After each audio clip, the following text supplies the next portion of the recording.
Hello. I would request everyone to be seated. We'll start the session.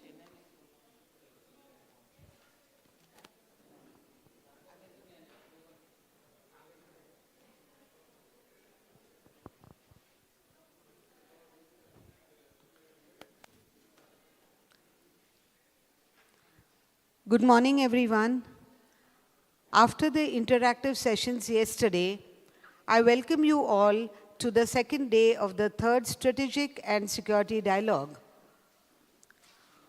We begin with session 3 this morning, which will focus on regional hotspots. The chairperson is Ambassador Gautam Bambawale, former ambassador to China, Bhutan, and Pakistan. The speakers for this session are Ms. Namrata Hasija, Colonel M.B.B. Nalin Herat, and Dr. Alvite Ningthojam. I would request Ambassador Gautam Bambale, former ambassador to China, Bhutan, and Pakistan, to chair this session. I hope all of you are on the dais, the dignitaries for this session. Thank you. Thank you very much, and a very good morning to all of you. Just to keep in mind and remind all of you, but I know all of you know this, let's keep in focus that the topic of our conference, of our seminar, of our two-day symposium is the rise of China and its implications for the world. And this particular session this morning from 10:30 to 12 is on regional hotspots. So we are going to be talking about India's neighborhood and the Chinese influence in the neighborhood. Now, I'll just make one point at the start, which is that very often, we find analysts and researchers in India who analyze this particular subject by saying that, oh, the Chinese are doing A, B, C, and D in country X, Y, or Z, or in the Indian Ocean, or something of that sort. Now, to me, this is not a very satisfactory approach, for the simple reason that if you're drawing up a balance sheet, you have to put in and you have to enter not only what is on the debit side, you have to also enter what's on the credit side. Only then you have a full balance sheet. So this approach, which then leads to a lot of hand-wringing, to me at least seems to be and appears to be not a very practical approach. If, for example, you're looking at what the Americans are doing vis-a-vis the Chinese, then you have to put in, in the balance sheet what the Americans are doing. Or if you're doing an India-China comparison, then apart from saying that the Chinese are doing A, B, C, D, E, F, you should also put in what India is doing, X, Y, Z, and so on.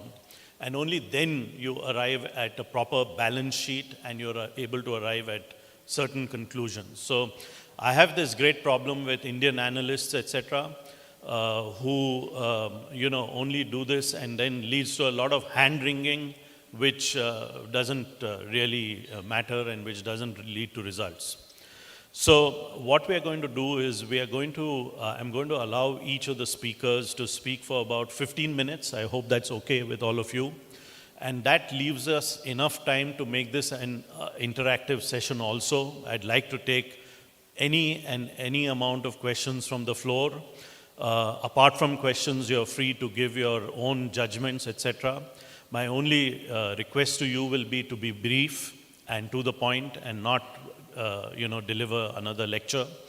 So let's proceed as per the schedule of the program. And the first speaker is, of course, Ms. Namrata Hasija, Research Fellow at the CCAS. And she's going to talk about Chinese footprints in Nepal, Bangladesh, and Maldives.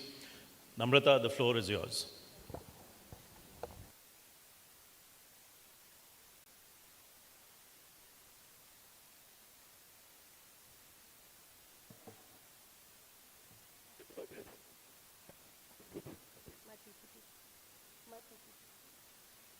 Good morning, everyone. First, let me begin by thanking my organization, Center for China Analysis and Strategy, Pune University, and CAS for giving me this opportunity to speak today.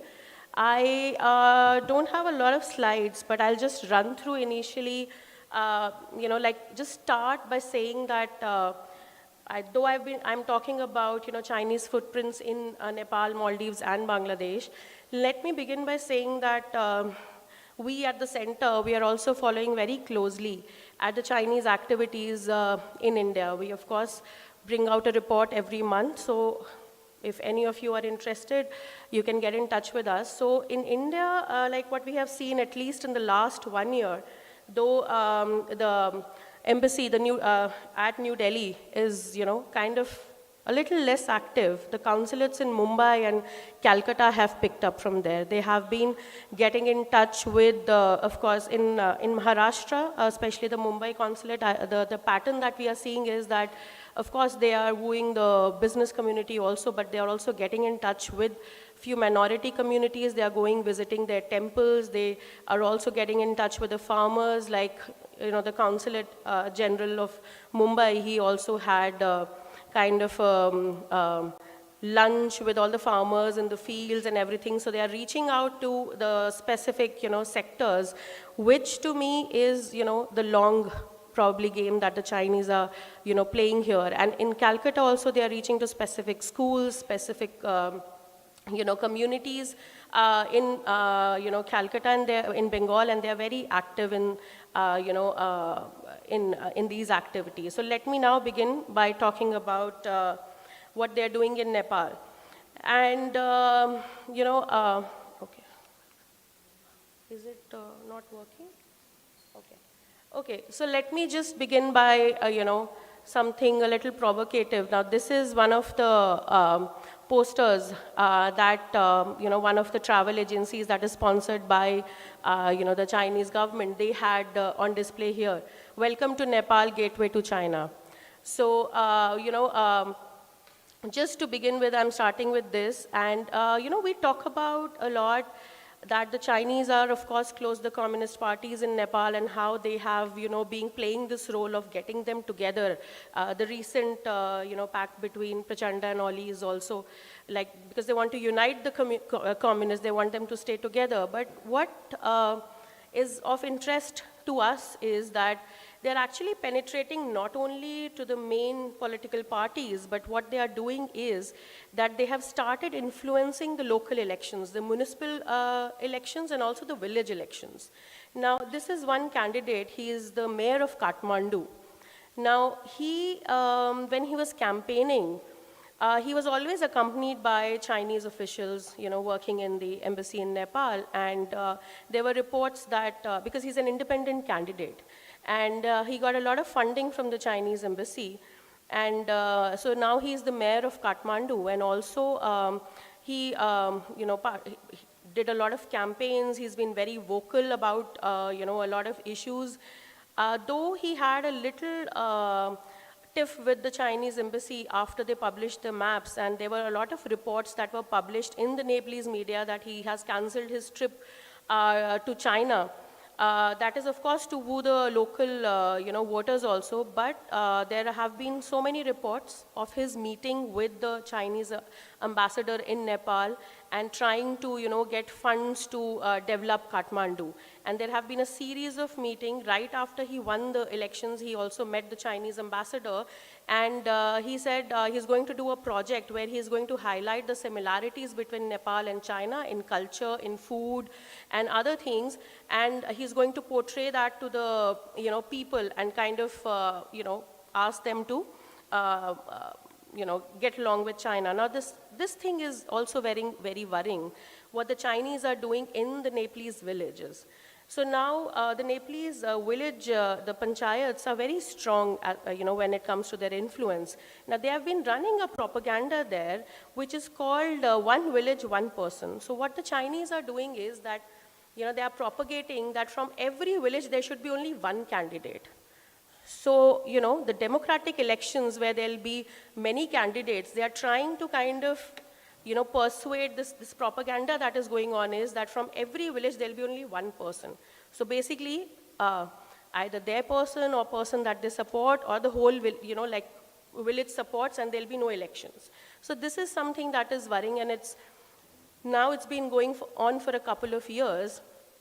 So this is something that, we should, kind of look forward to. Now there have been a lot of factories that are, run by the Chinese nationals. Most of it is run by the Chinese nationals, which are at either Indo-Nepal border or the border between China and Nepal. Now these factories are, if I can say, innocent factories, because most of them have, producing meat, cigarettes, or other manufacturing factories.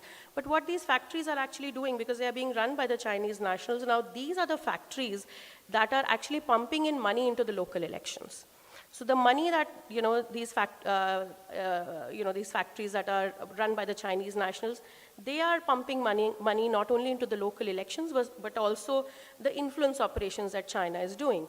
And so this is also another development that is taking place in Nepal.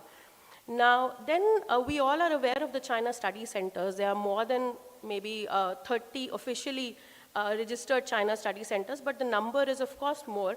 And many of them are also at the India-Nepal border. And some of them, the reports are especially, there'll be a map that I'll show you later, so we'll know, I'll tell you the districts or the areas where few of these centers are. So there have been reports that many of them are equipped with surveillance and military communication equipment. And many of the staff of these China study centers have been writing articles, anti-India. So, they're kind of driving that narrative. And most of the writers are very, very young. So these are young scholars who are studying in these centers that, are doing. Now, I think just this last week, there was an approval of the Nepal-China Friendship Park. Now, this is, I wanted to show the location. Okay. Now, this is the location of that park, Jhapa district. So that actually overlooks the Siliguri corridor or the Chicken Neck corridor. So the location is very strategic, I would say. And to me, when it comes to the Chinese, I think it's a long game. It's not just an innocent China-Nepal friendship park that they are having, especially in these regions. Now, you also see the other regions that, are on this map that I have just shown. Now, these are also regions where the China study centers that I was talking about are there.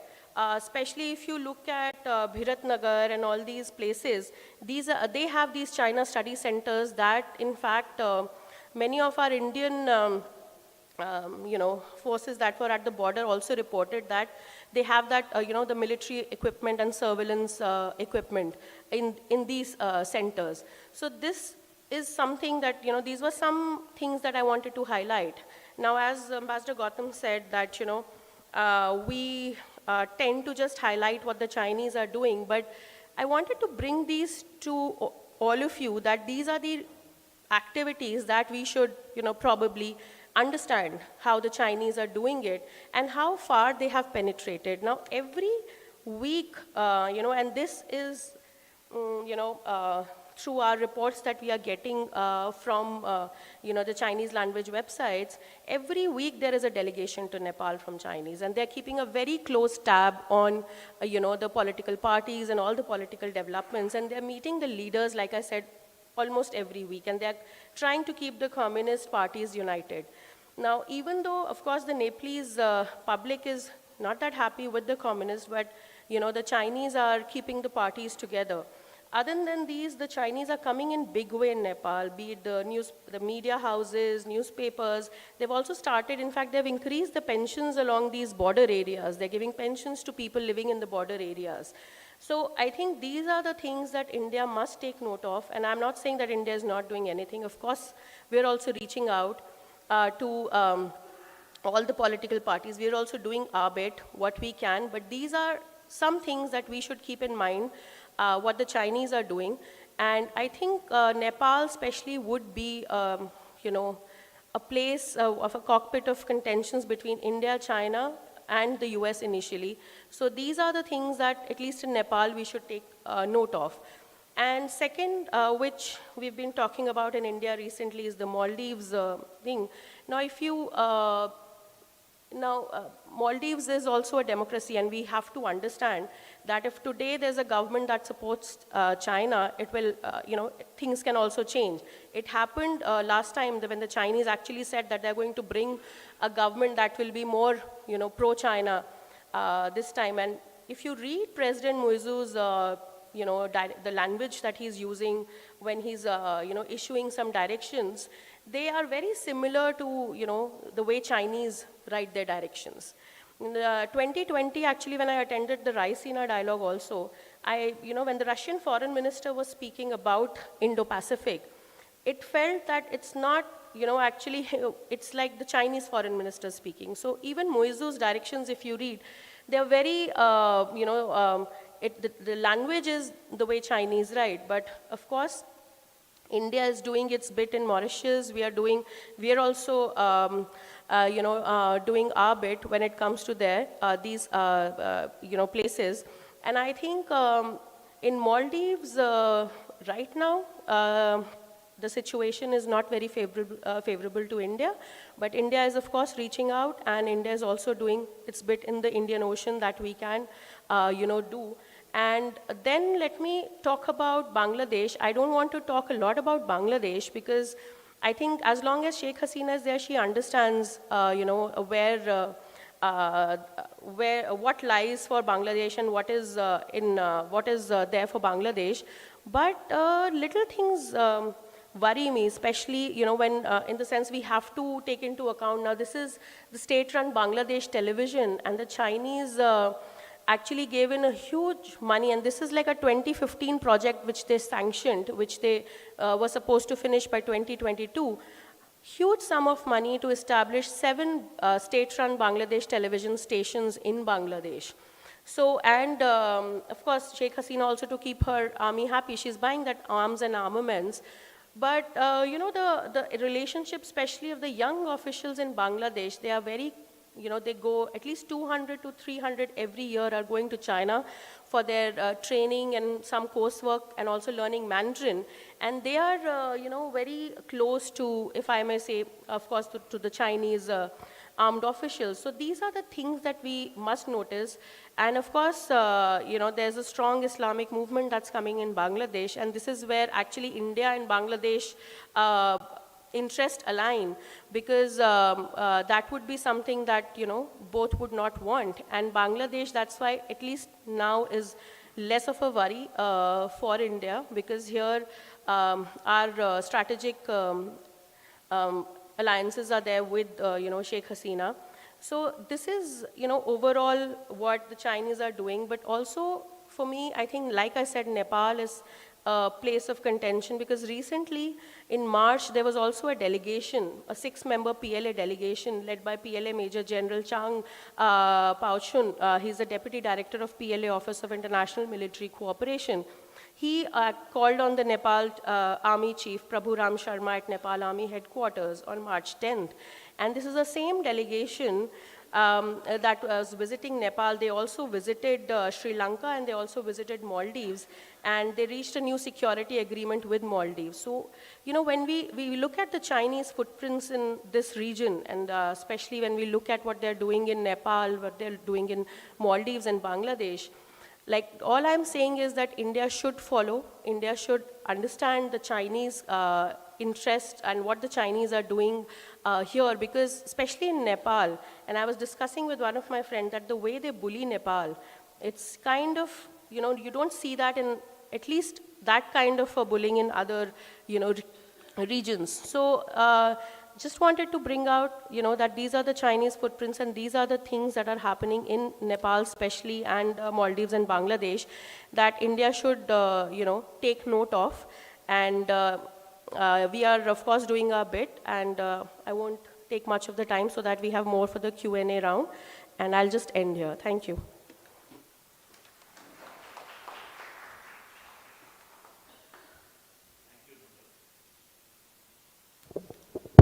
Thank you, Namrata. And let's move to our next speaker, Colonel Nalin Herath, who's here from Sri Lanka.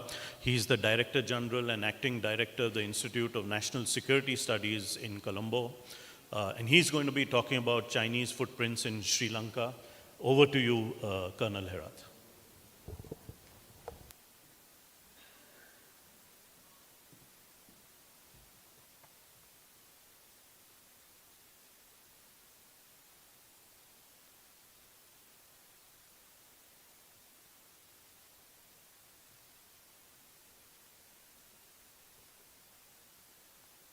Chair and panel members, ladies and gentlemen, good morning. And first of all, let me thank you, Sir Ranade, sir, for inviting me for you and your wonderful organization. And thank you very much for your wonderful hospitality also. So within these 15 minutes, I will talk about Chinese footprints in Sri Lanka. And you know that everyone is cautious about Sri Lanka-Chinese relations.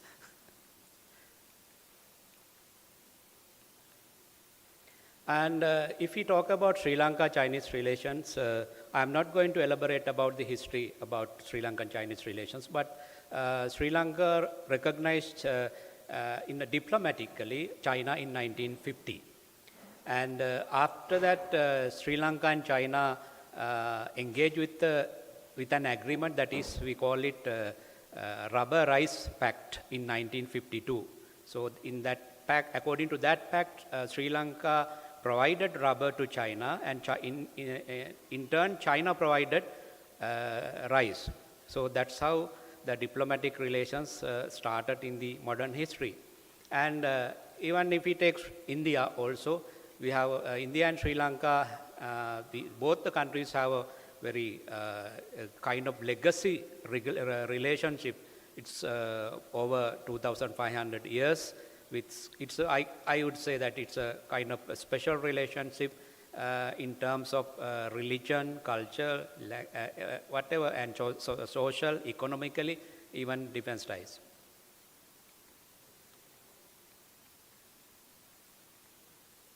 So with that, I will talk about China's footprint in Sri Lanka and South Asian security. And at the moment, China is, I know that everyone knows that China is concerned about Sri Lanka, and everybody talks about Sri Lanka is a kind of geopolitical turmoil. But let me clarify one thing. So, of course, at the outset, you may see that Sri Lanka is in a kind of geopolitical turmoil, but the President very clearly said that Sri Lanka is not going to be a part of any of the superpowers, but Sri Lanka is still following the principles of non-aligned.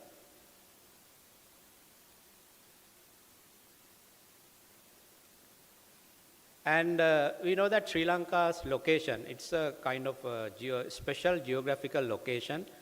We know that during the Second World War also, British Empire, they had a lot of interest, and they harbored 7th Fleet in Trincomalee. And because of this geographical location, Sri Lanka has a lot of attention from all the countries. So this is one of the key point when it comes to Sri Lankan location. And we know that China started investing in Sri Lanka. So Sri Lanka also became a part of BRI. So as per that plan, Sri Lanka also was granted certain financial grants and as loans. And we established certain projects. Like if I name main projects, that is Hambantota Harbour and Mattala Airport and Port City.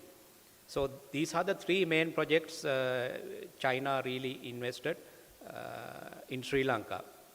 And other one is when it comes to China-Sri Lanka relations, we have diplomatic relations also. And during the 30 years of war, most of the time China came as a kind of savior of Sri Lanka during the Security Council resolution. So there are a number of resolutions passed against Sri Lanka, and there is a claim that Sri Lankan troops committed war crimes.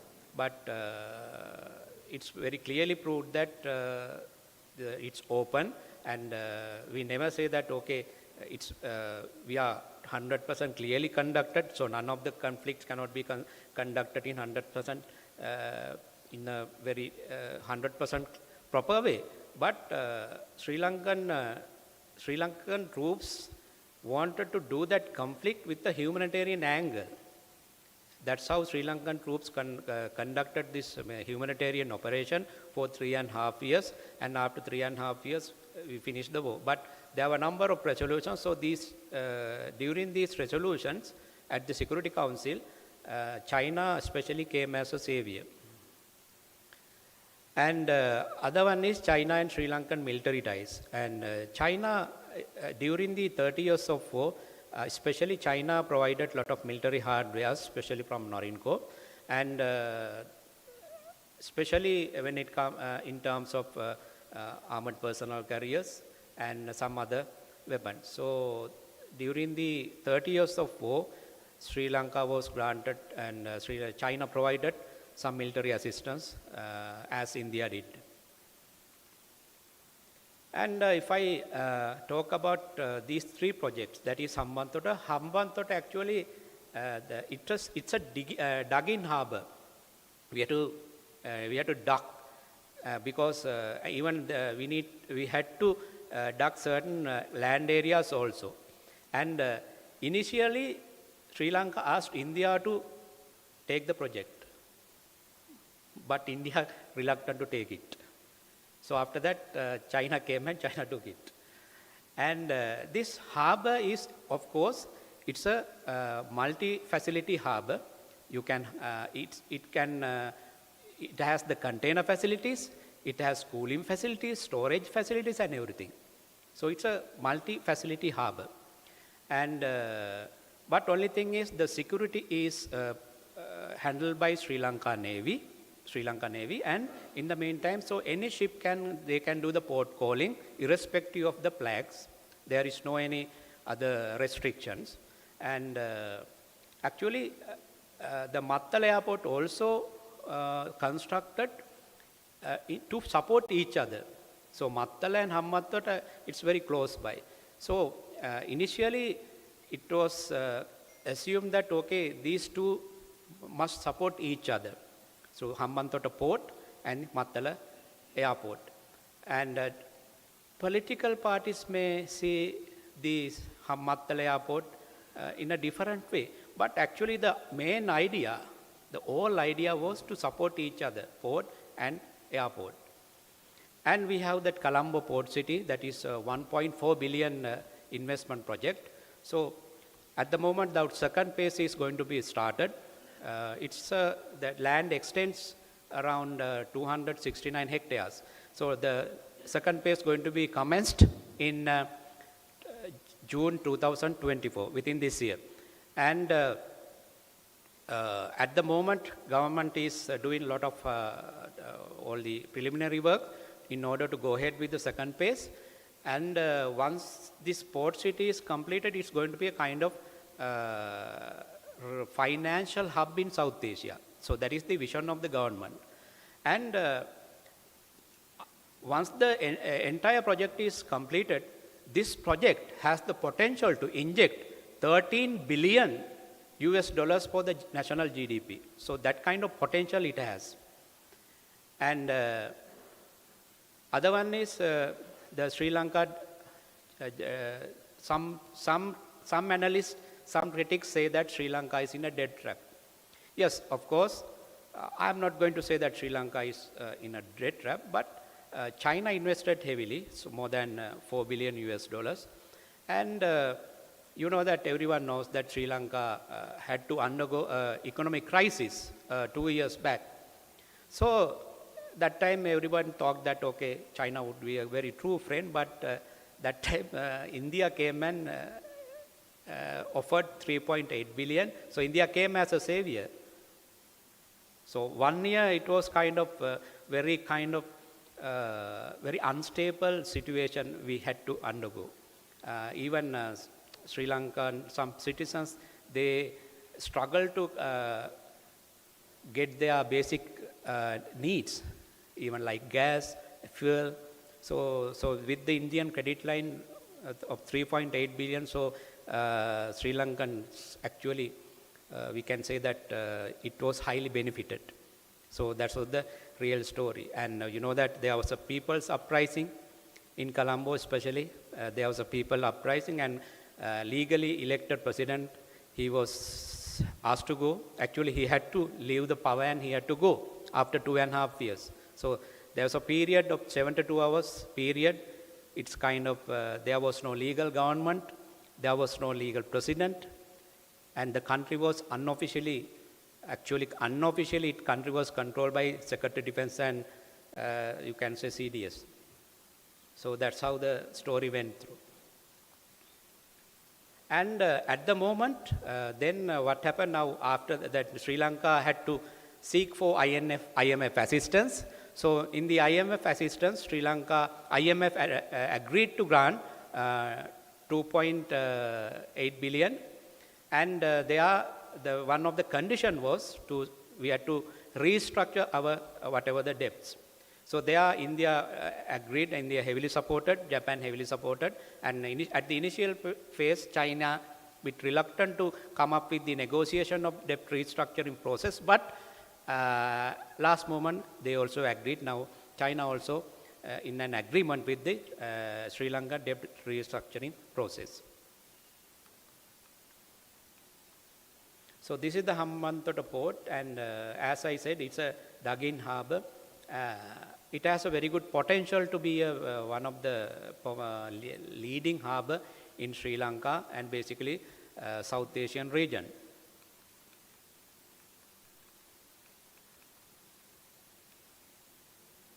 And this is port city.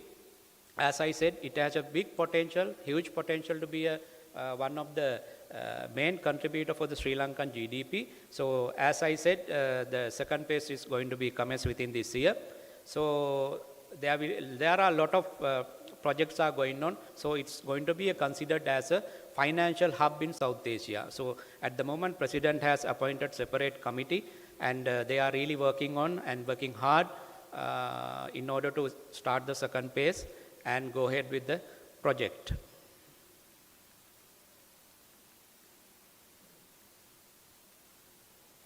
So if I elaborate something about China's military cooperation with Sri Lanka, so we conduct joint military exercises, that is enhanced military training and coordination.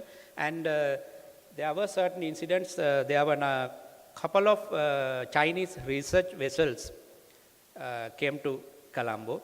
And after that, India said that India is concerning about India's security, especially about research vessels. So after that, Sri Lankan government had to take a decision. No any research vessels would be allowed in future. So now, no any research vessels would be allowed in Sri Lanka. But other ships can do the port calling. There is no any restriction. And arms sales, supply of military equipment and technology. So especially during the wartime, and very recently also, a couple of weeks ago, they donated some unexploded explosive detection devices to Ministry of Defense. Then defense collaboration, strategic defense partnerships at the moment. So this is how the military cooperation is going on. And we sent a couple of officers to China also for the further training.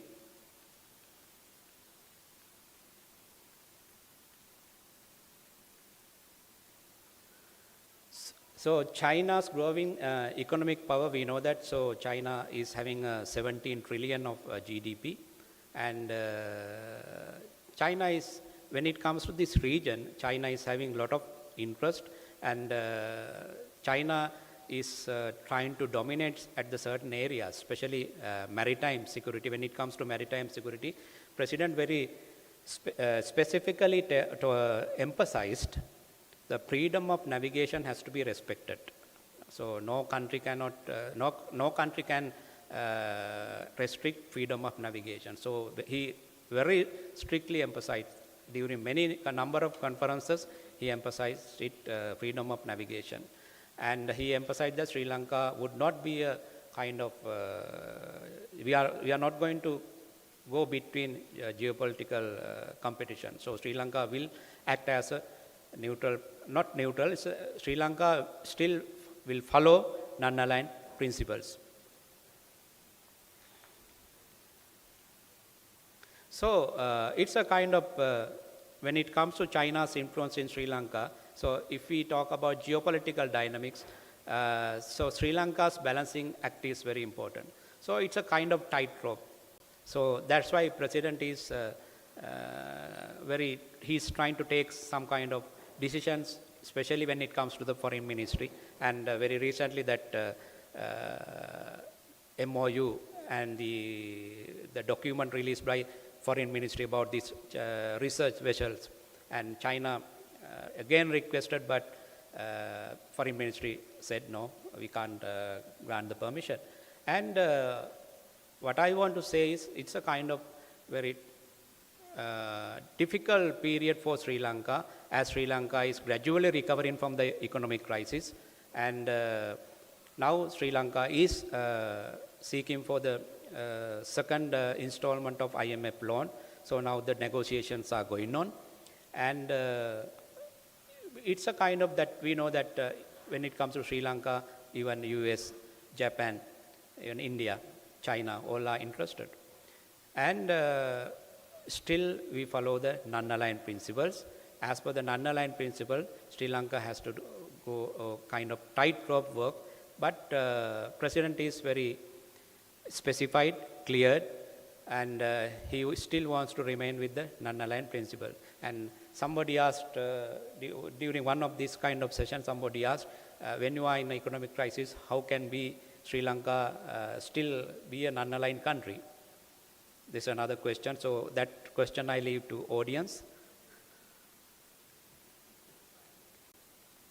So with the conclusion, so Sri Lanka finds itself in a very complex situation. So open communication, transparency in our dealings with all parties, and a commitment to regional stability are absolutely critical for Sri Lanka. And country believe that by fostering trust and cooperation, Sri Lanka can ensure a peaceful and prosperous future for ourselves and all of South Asia. And navigating a delicate balancing act between a rising China and our long-standing partner, India. So I can remember last Indian High Commissioner to Sri Lanka, Honorable Bagle, he said, if Sri Lanka is secured, India is secured. So that's what he said during his last comments before his departure from Sri Lanka. So this point has been taken heavily and very seriously by Sri Lanka. So whatever the matter concerning to Indian security or Indian security posture, so Sri Lanka is very concerned about that. So Sri Lanka will not do any kind of act or anything, whatever it's going to have some kind of effects for Indian security. So that is guaranteed by our President itself. So thank you very much for your patience, and during your question and answer session, I can clarify some doubts.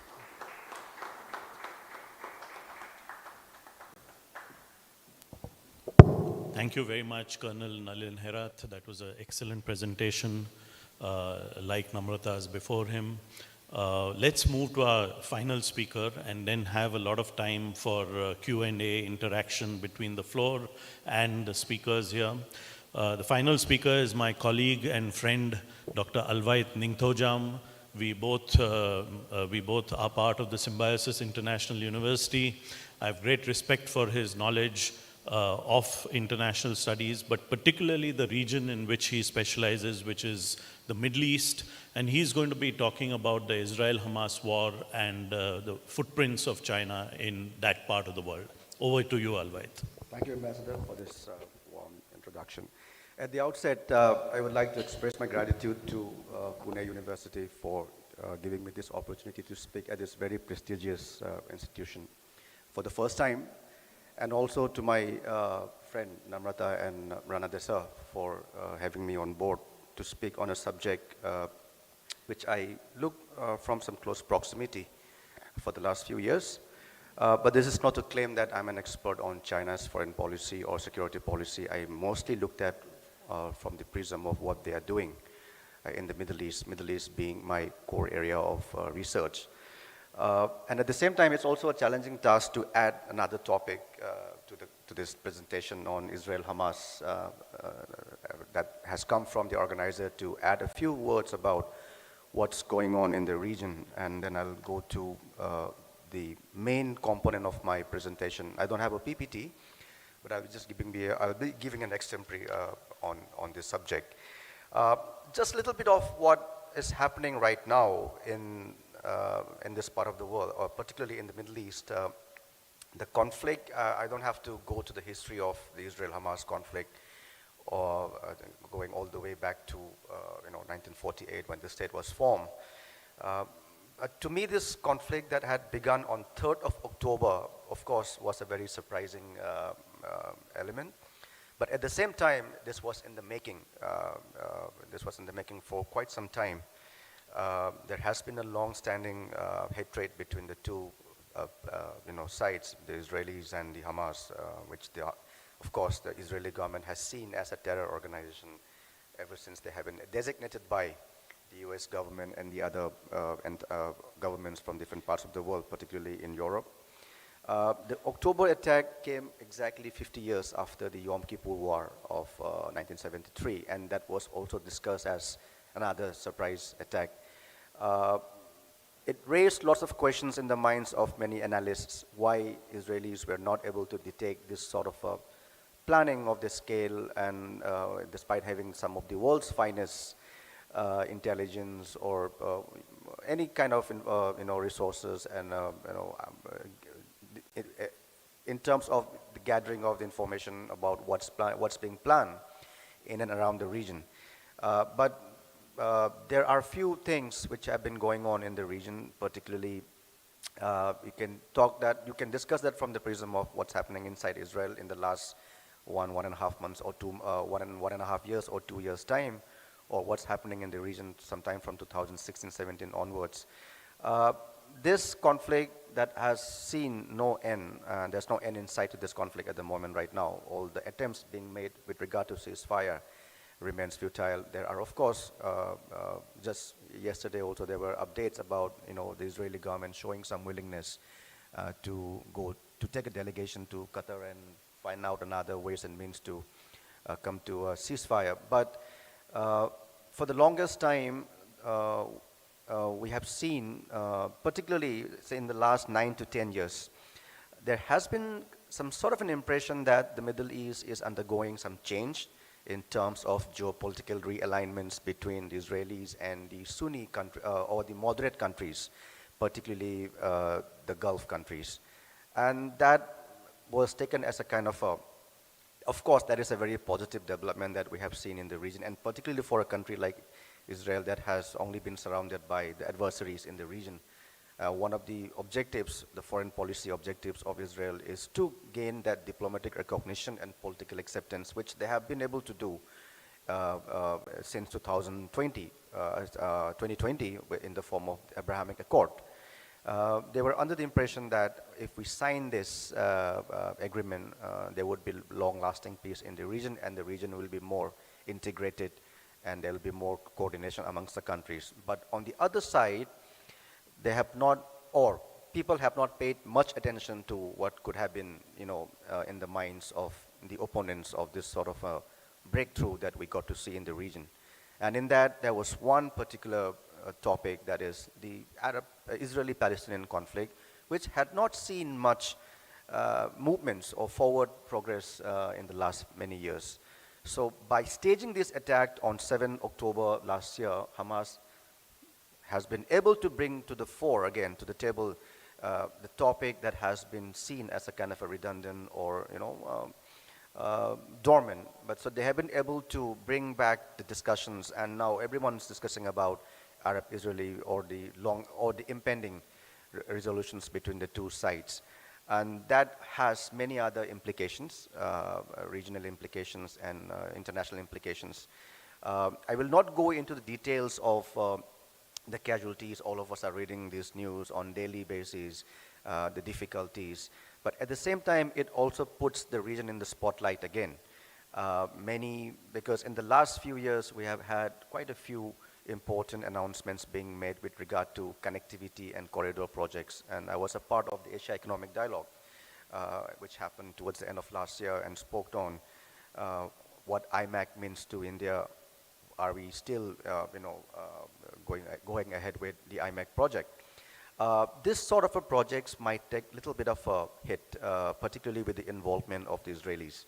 I'm not saying that this is going to be stalled. If you look at the some of the statements coming from the Gulf countries or any other Middle Eastern countries, apart from condemnations, none has spoken about snapping their agreements with regard to I2U2 or IMAC. But at the same time, they will be a little cautious of dealing very openly with a country like Israel at the moment. Because why I'm saying this is the Abraham Accords or the I2U2 or any other big sounding projects, they are mostly being done by the ruling elites, and which kind of has an understanding with the Israeli government or the US or India or any other countries being a part of those projects. But they also have to be mindful of the sentiments of the public. Because they would not want to see another Arab Springs on the streets of UAE or Oman or Bahrain or Qatar, or even if you look at the responses coming from the Middle East right after the attack, you don't see much of the protests on the streets of Saudi Arabia or Oman or UAE. You would see mostly in Turkey, you would see them in Lebanon, Syria or Iraq that still have some major problem with Israel. So that also speaks a lot about the changing dynamics of the geopolitics in the Middle East. And there is also strong convergence of interest between the Arab countries and the Israelis, and that had led to the normalization of the ties, which was unthinkable until recent years.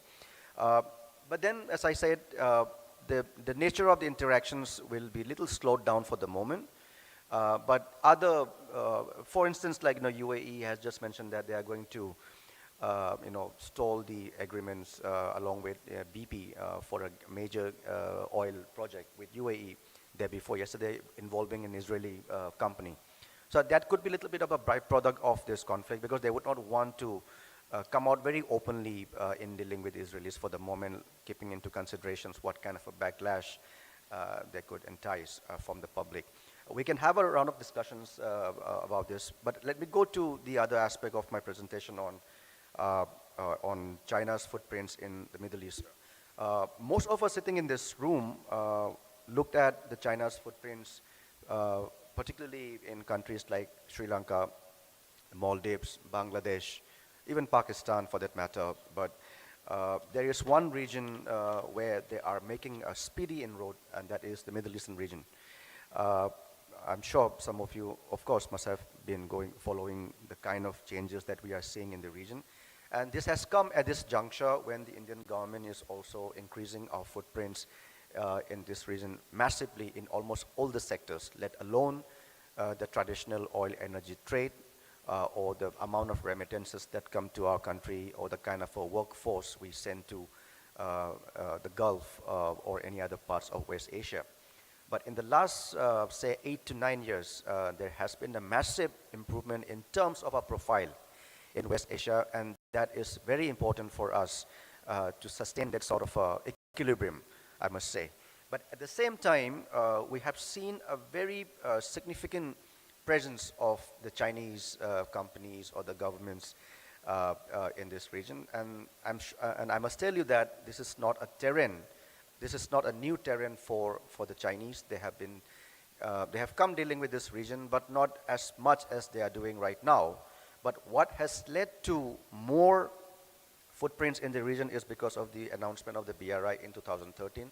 They have realized the importance of the strategic locations of the West Asian countries, particularly countries like Iraq, countries like say Israel, even for that matter Lebanon, Syria. Looking at the strategic location, Oman for that matter. If you look at some of the projects which are being carried out by China in the Middle East, you can see them massively in countries like Oman in terms of special economic zones, port constructions. And if you look at the profile, they are mostly concentrated in few areas. Infrastructural development is one, and in that you have railway lines, road projects, electromagnification of the railway lines, and they are really eyeing the construction of ports in different parts of the region. So in 2016, when Xi Jinping went to 3 countries, Saudi Arabia, Iran, and Egypt, he announced something called, unveiled something called China's Arab Paper Policy. And they have 3 components in that. It's a very lengthy, detailed policy paper, and they have 3 components in that: 1+2+3 cooperation model, talking about a win-win development model for both sides. One being the infrastructure and energy constructions, the second being the trade and investment, and the third being the new technologies that includes the nuclear, space, and now they're adding defense to it, artificial intelligence to it, and many other nanotechnological aspects. So if you look at the investments, or if you look at the presence of the Chinese government, all the activities are particularly along these 3 or 4 areas. First, infrastructure, and then the energy, and then you have the newer technologies, including nuclear, and now they are giving lots of emphasis on the arms trade. I have written a detailed piece for the Diplomat in 2021, mentioning that the Middle East is going to be the next emerging market for the Chinese arms producers. They are already doing that. Of course, it's not as comparable to what the Americans are selling. The bulk of the armaments that are being used by the Middle Eastern countries are all American origin. And at the same time, nowadays, there are many other countries looking into it. Why there is a very great synergy between Middle East and China, and that has got a lot to do with oil. China is the world's largest oil importer, and that Middle East is a very crucial supplier. And also the trade, the component of the trade is very significant. If you look at the figure, the trade between China and GCC alone in 2022 is about 315 billion.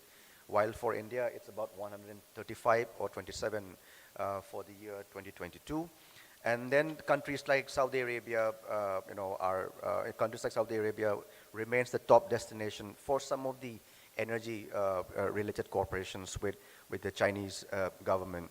And at the same time, there are also, this is just an example to give you an example about why there is a speedy improvement in the relationships. Now, in terms of political relationship, they are cultivating a very strong partnerships with Middle Eastern countries. We can see the frequency of the visits of the different leaders, particularly UAE, Saudi Arabia, Kuwait, Qatar. One area which the Chinese is really increasingly looking forward to penetrate more robustly is the political and diplomatic sector. We have already seen that when they were playing a part in bringing together Iran and Saudi Arabia last year, and the reconciliation deal that was signed on 10 March also spoke a bit about the gradual political cloud which the Chinese are gaining in the region. But this is not to say that they're a major player. If you look at the history of what's happening in the Middle East, the Americans continue to remain one of the most important political players. And even if you look at the current Hamas-Israel conflict, there are lots of anxieties within the Israelis also that the Chinese are not doing enough to bring together both the sides, or not playing enough political role in this conflict. But the Americans are still, in some way or the other, leaving that door open and being a pioneer in that field. One area I mentioned very briefly is the arms sales. This is a growing trend, and they are looking for co-productions. And one of the reasons why they have been able to get into this sector is because of certain reluctance of the Americans to provide certain types of weapon systems, particularly the armed drones.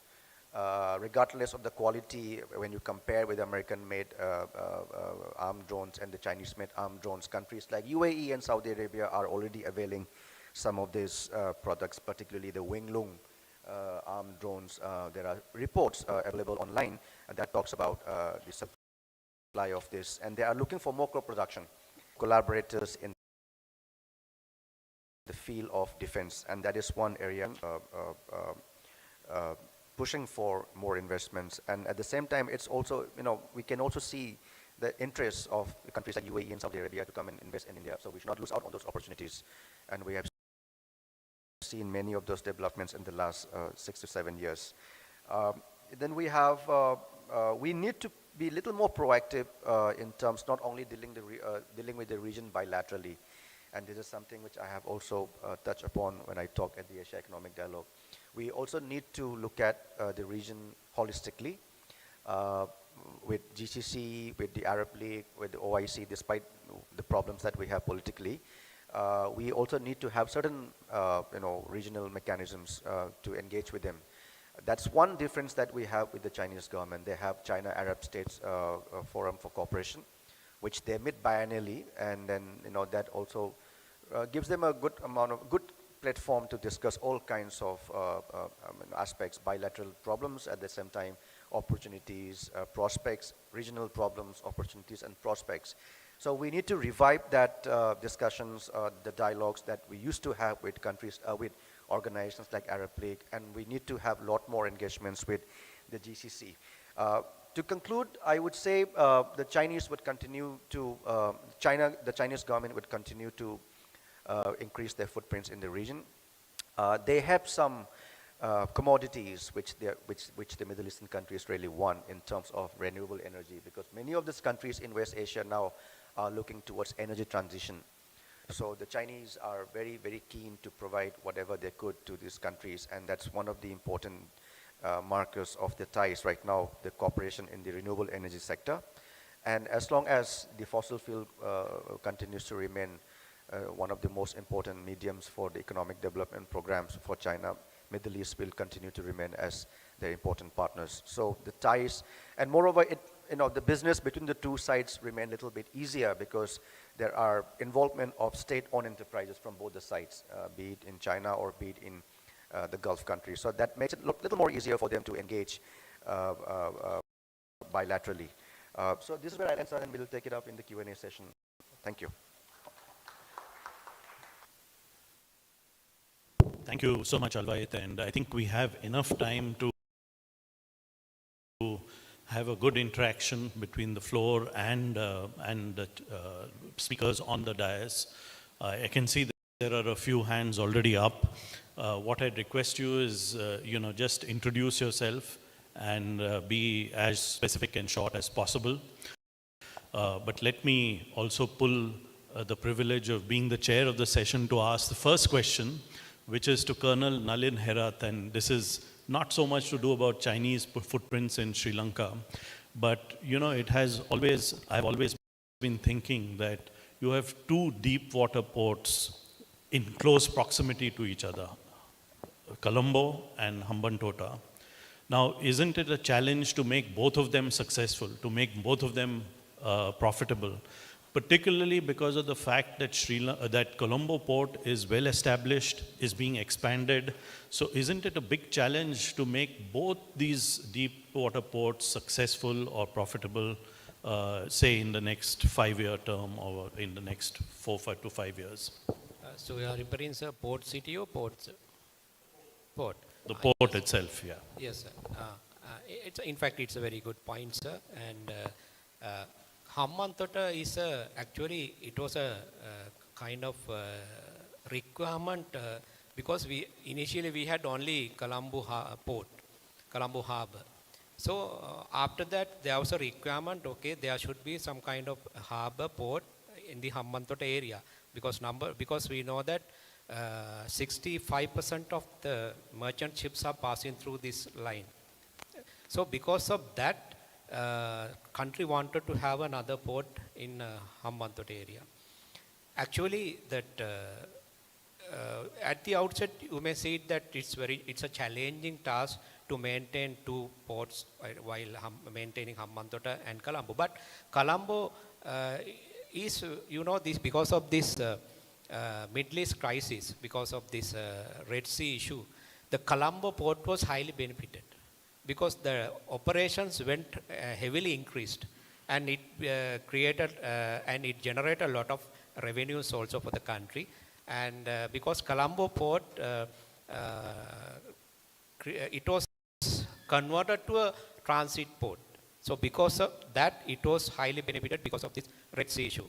And in the meantime, the Hambantota port also, at the moment, so the administrative part is done by Chinese company, and basically because we really concerned about the security, and because of that sensitivity, so Sri Lanka Navy is handling all the security matters around the port area.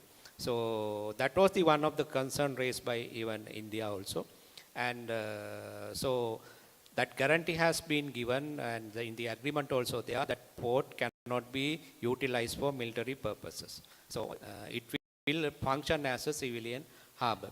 So at the moment, sir, I would say that it's not a challenging job to function both the ports, and because now Colombo port has been invested by India, US, and China, 3 countries. So all these jetties are now going to be modernized and going to be converted to some kind of uplifted. They will be uplifted very soon. So the projects are now on the table, so they will start very soon.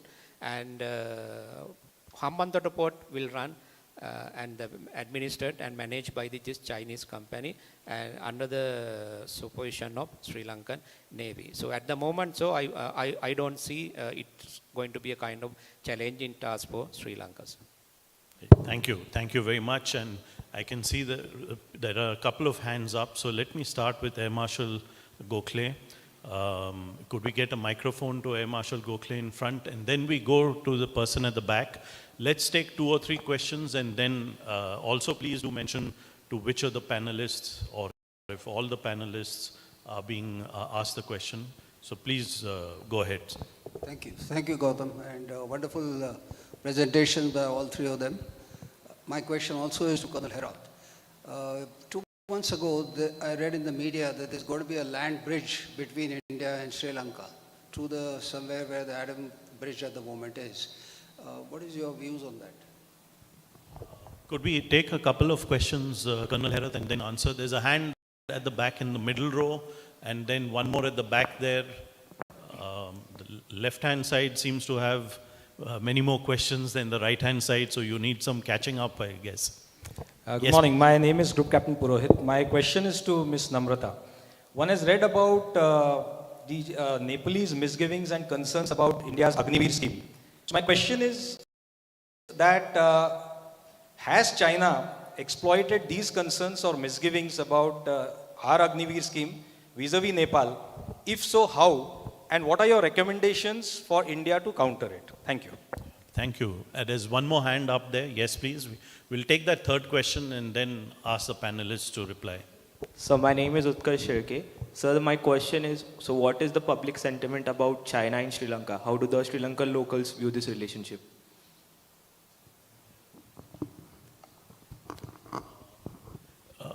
He didn't get the last question. Could you just repeat the question? So the question is, how do the Sri Lankan locals view the relationship between China and Sri Lanka? What is the public sentiment about it? Okay, thank you. So we'll do Colonel Herat first and then Namrata. Sir, about your question, sir, about this land connectivity between Sri Lanka and India.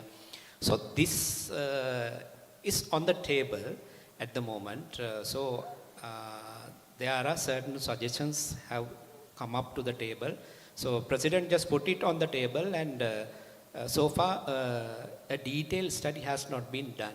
So since you asked about my personal opinion, sir, what my opinion is, this has to be properly evaluated by both the countries, especially concerning about the security posture. And after do a thorough study only, this idea should be facilitated. That is my personal opinion. But it's on the table, but no any firm decision has been taken on that. Did I ask your question, sir? Then regarding the public sentimental about China, so actually, I think you can remember I mentioned about during the conflict with the LTT. So that time there were certain Security Council resolutions against Sri Lanka, passed down against Sri Lanka. So that time, actually, Russia and China both came together. That sentiment playing a kind of positive among, it was playing kind of positive attitude among public, but the moment the moment country's economy collapsed, that time actually people, I think, they expected something more from China, but I think, according to my personal opinion, we did not get what we expected, the support assistance. So that time, Indian Prime Minister came forward and he donated 3.8 billion in order to go ahead with the basic needs. And that was kind of public sentiments at the moment playing among public people, and that's the issue. And during the conflict period, so people had some kind of more positive attitude about China. And the moment economy collapsed, so people expected something more. And I mentioned that at the debt restructuring process, China was a bit reluctant at the initial part, but later on they agreed. So I think you can understand how it plays.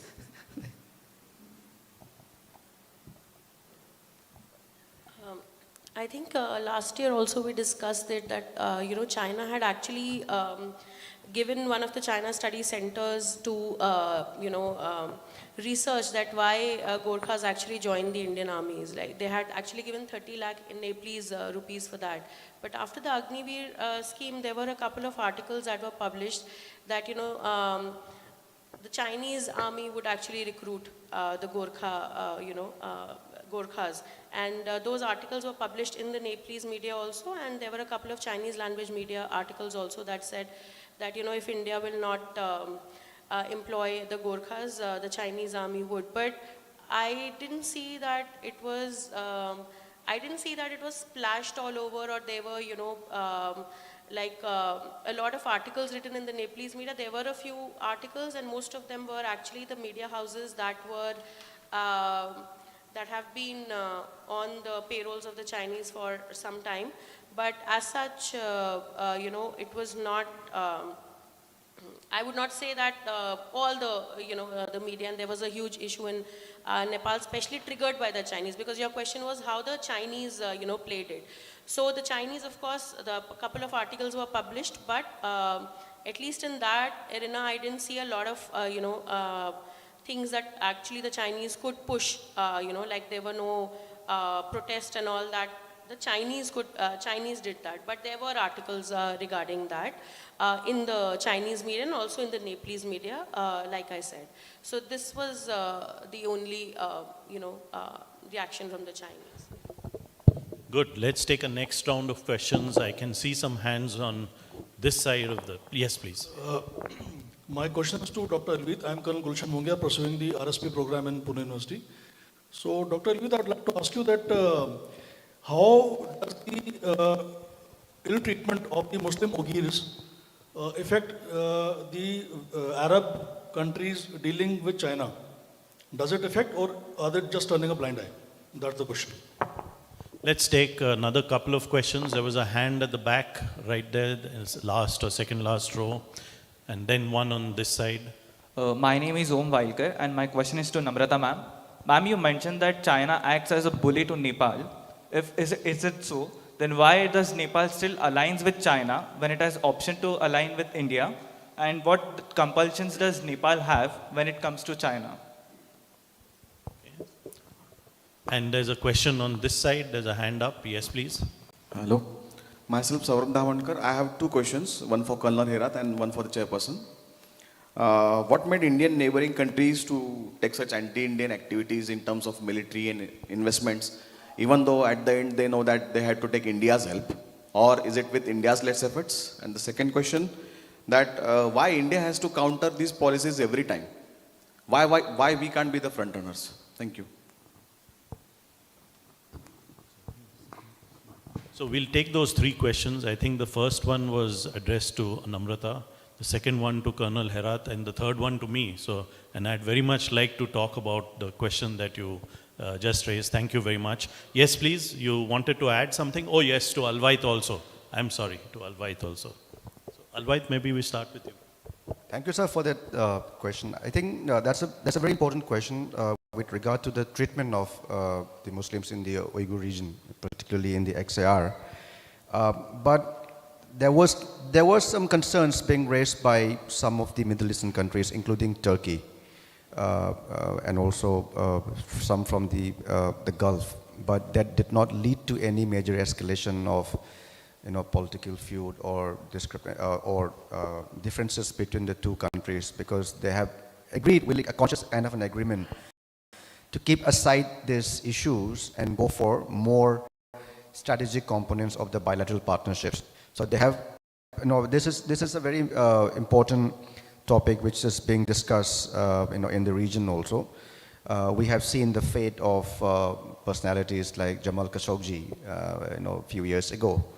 The Saudi, certain differences, when they see that there are more to gain out of those interactions. So I would put it that way, but it's not that these topics are not discussed. It is being discussed, and Turkey is also a very good example in that regard. They had that issue with the Chinese government, but look at the economy of Turkey right now. They would want to, that's also the reason why they had warm up to UAE and Saudi Arabia, even to Israelis also.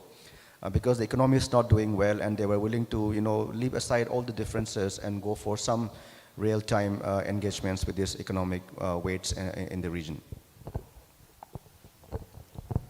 Okay, I'll tell you that how we're discussing this, because you said if they are being bullied by the Chinese, why are they still aligning with the Chinese? Now the thing is, when you analyze it and when you look at it, now China has made really deep inroads, and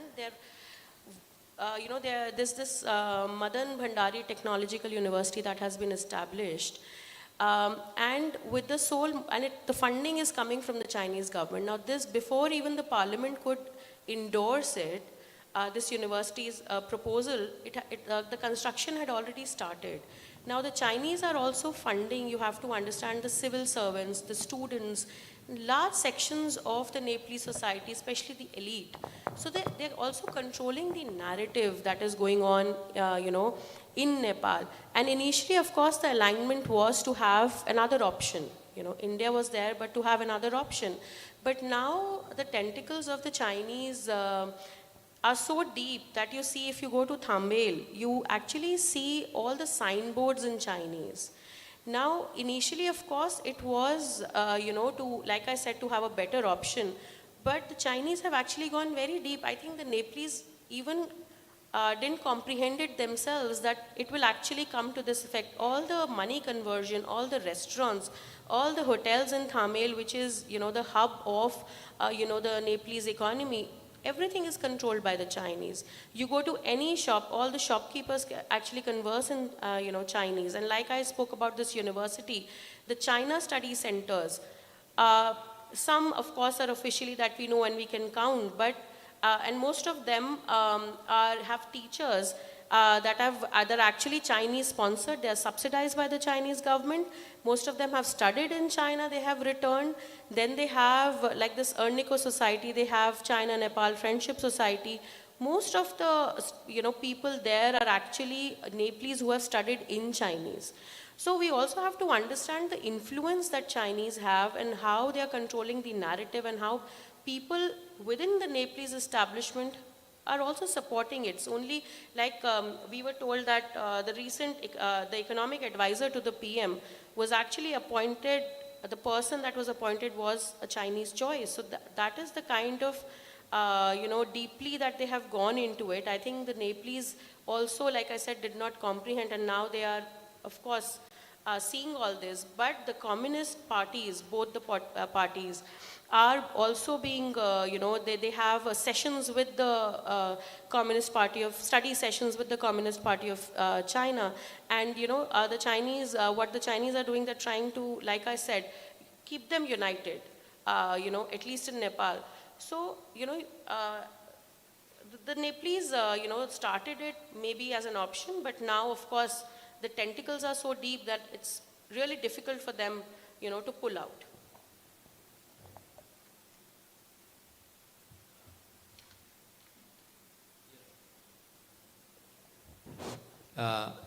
Actually, every the country has the sovereignty, so any country has the right to go for any decision in respect of their national interest. So, only thing is here, what we need to understand here, it doesn't mean that Sri Lanka has to take permission from India for everything. But only thing is the open communication is very important. So, if we look at the history, so we need to learn lessons from the history. If the history is repeating, what I believe it means that we have not really read the history. So we should not repeat the history. That misunderstanding, miscalculation, that is we should not allow that to happen. So that transparency, whatever the activities or whatever the engagement Sri Lanka is going to deal, that has to be transparent. And only thing is, as a country, it's Sri Lanka. I think it's a diplomatically, Sri Lanka should be able to update and inform or just have some through diplomatic channel. So what's going on? And we know that everyone knows that India is concerned about their security. So we saw during when the Chinese research vessels had the port call. So we had that. There were a lot of articles. I think most of you must have read it. So during that research vessels port call, what we did, we accompanied those research vessels, accompanied the Sri Lankan Navy crew members, and NARA, National Aquatic and Research Agency members, and even the university students. So all together they accompanied. So that's how they conducted research. That actually, in order to prevent any kind of mistrust. So here, what I believe is that open dialogue and the clear communication and transparency is important when we are dealing with China. So, and as I said, President guaranteed that Sri Lanka will not engage any act with any country when the Indian security is compromised. So that guarantee is there. Thank you. Thank you to all three speakers, and maybe because there was one question directed at me, let me spend a little time on what my thoughts are on that very interesting question. Thank you for asking it, that why is it that India is always playing catch up vis-a-vis China, especially in our neighborhood? And I think the answer to that is quite simple, that there is, you have to look at the fact on the ground that today China is a 17 or 18 trillion dollar economy, India is a $4 trillion economy. But having said that, we are approaching this whole issue asymmetrically. We have many advantages in our neighborhood which the Chinese don't have.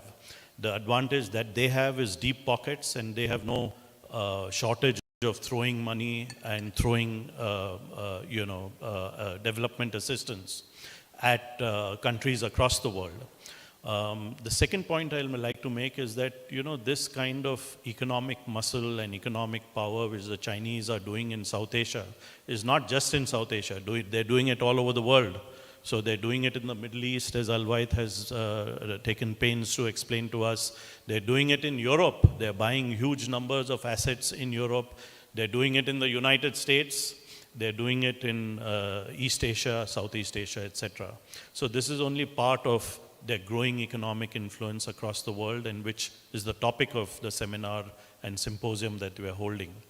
But I think what you have to also keep in mind is that India itself has become we are giving a lot more development assistance to many of our neighboring countries and even beyond. And the other point, we heard Colonel Herat speak about how India was quick to offer assistance when Sri Lanka was in an economic turmoil, in an economic situation which was very difficult for them. And that was one example which I think you have to keep in mind, and which links with my earlier ideas that, when you draw a balance sheet, you have to do both the pros and the cons, the advantages and the disadvantages. And I would also like to say to do this asymmetrically, and will be able to do it much more effectively.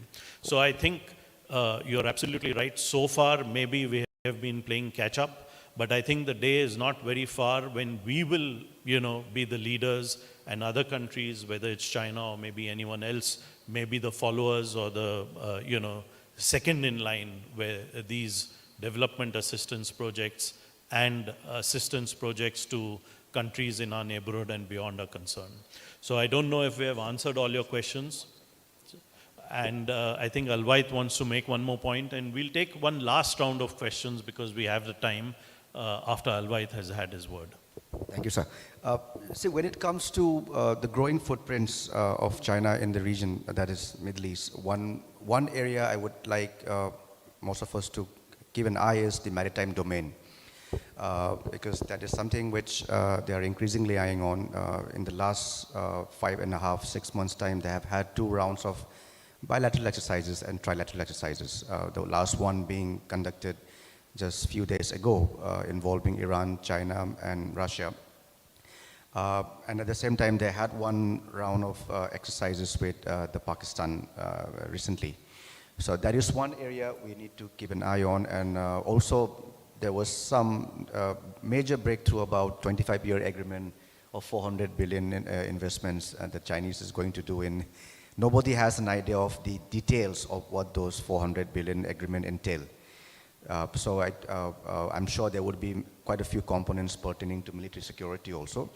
And this dynamics will largely depend on the unfolding geopolitical scenarios in the region in terms of the relations between the Middle Eastern countries and the US and Russia, US and China. All of them will also have an impact on what the Chinese are doing in the region. So that's my observation, sir.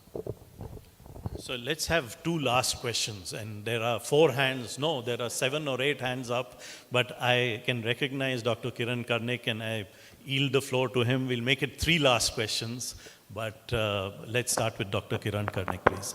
Thank you, Chairman. First question to Namrata. Namrata, you mentioned 3 countries, and I was wondering whether you also want to make any comments on 2 of our other neighbors, Myanmar and Afghanistan. In both cases, it's an odd situation because morally we don't particularly like the regimes there, but there's real politics, and I don't know, given the Chinese growing influence there, Myanmar certainly, but particularly Afghanistan, where we would, as Ambassador said, in a different context, have a natural advantage, what it means. And the second question, briefly to Alvait, but Ambassador, to you also, is, it seems the perception, at least wise, is that China scored a bit of a diplomatic coup with getting the Iran-Saudi Arabia agreement. Now, our relations with both countries have been good, and again, did India fall back? And looking ahead, not looking back, isn't there some role which India should be playing more actively? Again, with 2 countries, 2 peoples that have been our friends, Israel and Palestine, instead of sitting back and just abstaining or voting one way one time and one way the other. Okay, yes, the lady there in the corner. Good morning. I am Riya Bansal, a student of Department of Defense and Strategic Studies. A wonderful and insightful presentation by all the panelists. We spoke about West Asia, Nepal, Bangladesh, and we heard the Sri Lankan point of view. I would request any or all of the panelists to please throw some insight on the Chinese footprint in the Indo-Pacific region and what exactly is India doing to tackle the situation there. Thank you. Thank you. And we'll take one last question from the back. There are a number of hands up. I'm sorry we can't fit you all in, but there's a lady there. If I could request her to ask her question or make her comment. Good morning, everyone. Myself, Ritika. I'm the first year master student at Symbiosis School of International Studies. The panel discussed Chinese footprints in Nepal, Maldives, Bangladesh, Sri Lanka, and West Asia. My question is regarding the Latin American region and to the panel in general. Will Chinese presence in the Latin America affect India-Latin America relations given China's heavy investment in the infrastructure and projects in the region, while India is also showing interest in Latin American region for energy resources? Thank you. Thank you. So those are 3 questions. Let's start with Namrata, then go to Alvait, and then I'll also join in to the question that Dr. Karnik asked. Thanks, sir. Actually, I've not done much on China's influence in Myanmar and Afghanistan. We do read about it, but I've not done research as such on it because I've been focusing on South Asia. So I don't want to say anything that, I've not done research on. So, but that can be the next project, Afghanistan and Myanmar. Start looking at it.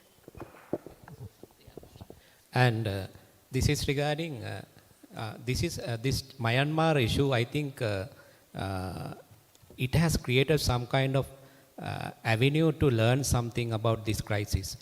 The lesson, we should not leave anyone behind, and we should not leave based on the political view or any other view, considering any other view, any country. Now it has happened to Myanmar.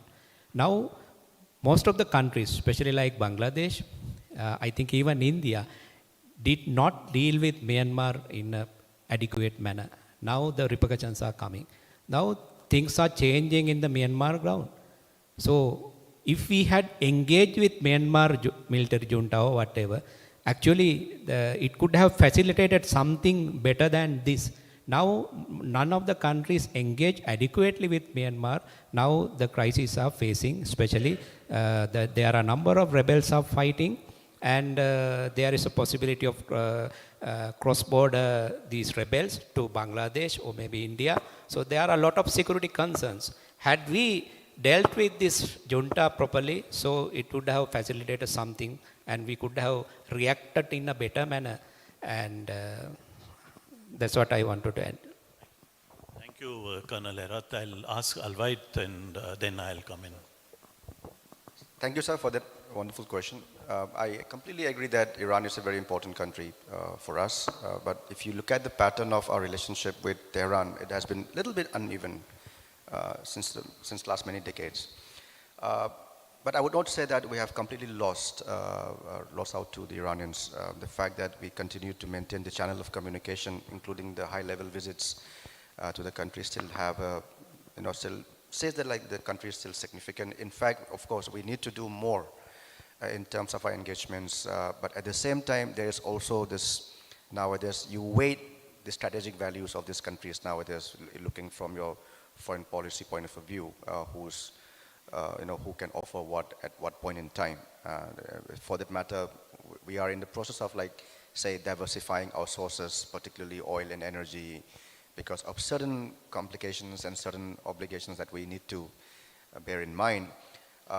We are not buying much oil, any oil from Iran at the moment right now, but we are relying on other available sources. Of course, the West Asian suppliers continue to remain the top, and then US, and then you have the Russian oil right at the moment. But Russia, but for that matter, I would say Iran, we also need to look at the kind of the posture that Iran has in the region, and in terms of its international outlook, in terms of its international relations, and what kind of implications or impediments could we incur out of relations with, continuing relations with countries like Iran. But I would not say that we have completely abandoned Iran. There are a lot more. We in fact need to engage a lot more, and we are doing that. And I don't see in the times to come that it will completely slip out of our hands. With regard to the Palestinian issues, I think we are looking at the region very closely. It's a classic example of, again, diplomatic balancing, which we have come following for the last many years. We have done that in terms of, it's not that, again, we have not abandoned the Palestinian issue. It depends on from what spectrum you're looking at. We are giving all kinds of support, but of course, if there are political supports that needs to be given. We have done that in the form of statements giving out.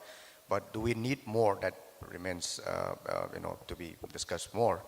What could we be doing more in order to support the Palestinian cause? But at the same time, we are also mindful of the other weight.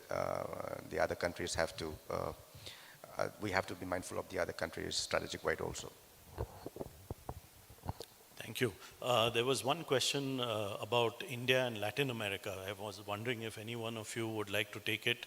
Otherwise, I'd just say that, what you're saying is right, that right now Latin America is really, really far in terms of distance and reach for India. But as India's economy grows, we will definitely have more to do with Latin America, as we are seeing even now. So I think since none of us really is an expert on Latin America, we'll stop there. But I'd like to end the session by coming back to the question that Dr. Kiran Karnik asked. And he said that has India lost an opportunity by not playing a mediator role in some of the conflicts which are happening around the world. Dr. Karnik, my approach to this issue is I think India at this moment correctly is focusing the energies of its government and its people on fast-paced economic growth. That's where we need to put our energies and not in trying to sort out some issues between Ukraine and Russia or between the Palestinians and the Israelis.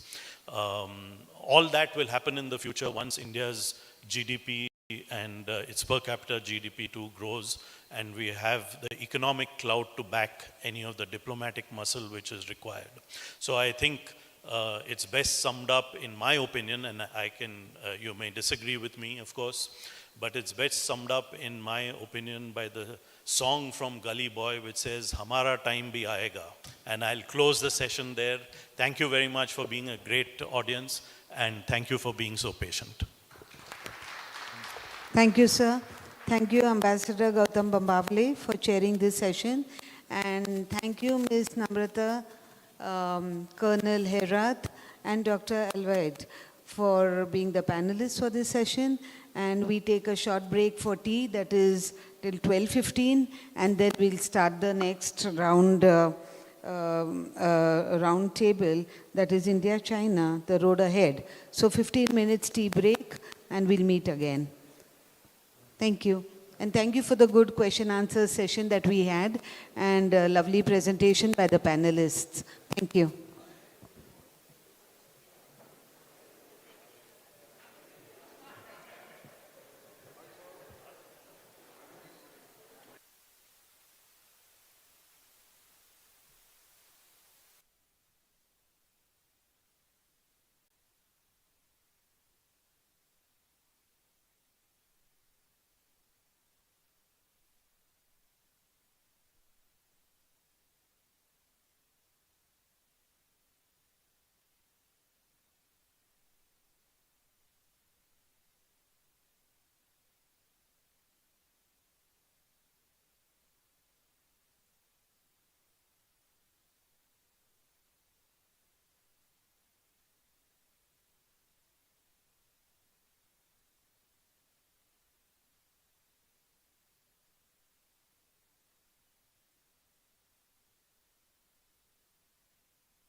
Hello.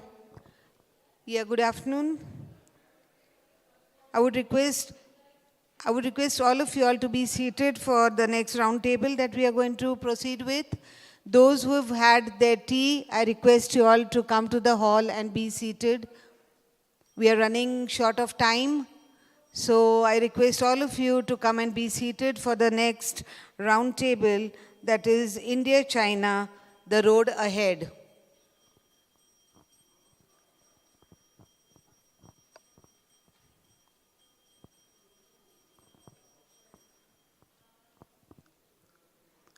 Once again, I request everyone to be seated for the next round table, India-China, the road ahead. The chairperson, Air Marshal Bhushan Gokhale, retired, PVSM, AVSM, VM, President of CCAS. And the speakers are Air Vice Marshal Manmohan Bahadur, VM, retired, Lieutenant General R.P. Kalita, PVSM, UYSM, AVSM, SM, VSM, retired, Vice Admiral Anup Singh, PVSM, Vice Admiral Anup Singh, PVSM, AVSM, NM, retired, and Ambassador Gautam Bambabule, retired. May I request all of them to come on the dais? Chairperson, Air Marshal Bhushan Gokhale. Speakers, Air Vice Marshal Manmohan Bahadur, Lieutenant General R.P. Kalita, Vice Admiral Anup Singh, and Ambassador Gautam Bambabule. Thank you. Are we all ready? So let's begin with the round table, India-China, the road ahead. Over to Chairperson, Air Marshal Bhushan Gokhale, sir.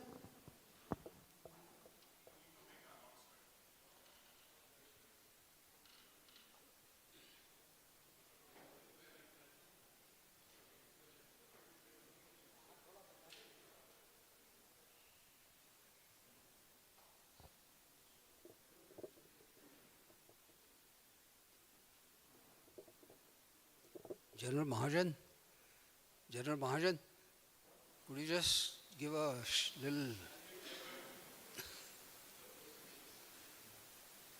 the typical army command?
Kelkar sir, please move up next to Ranade sir. Dr. Kelkar, पुढे या ना इथे.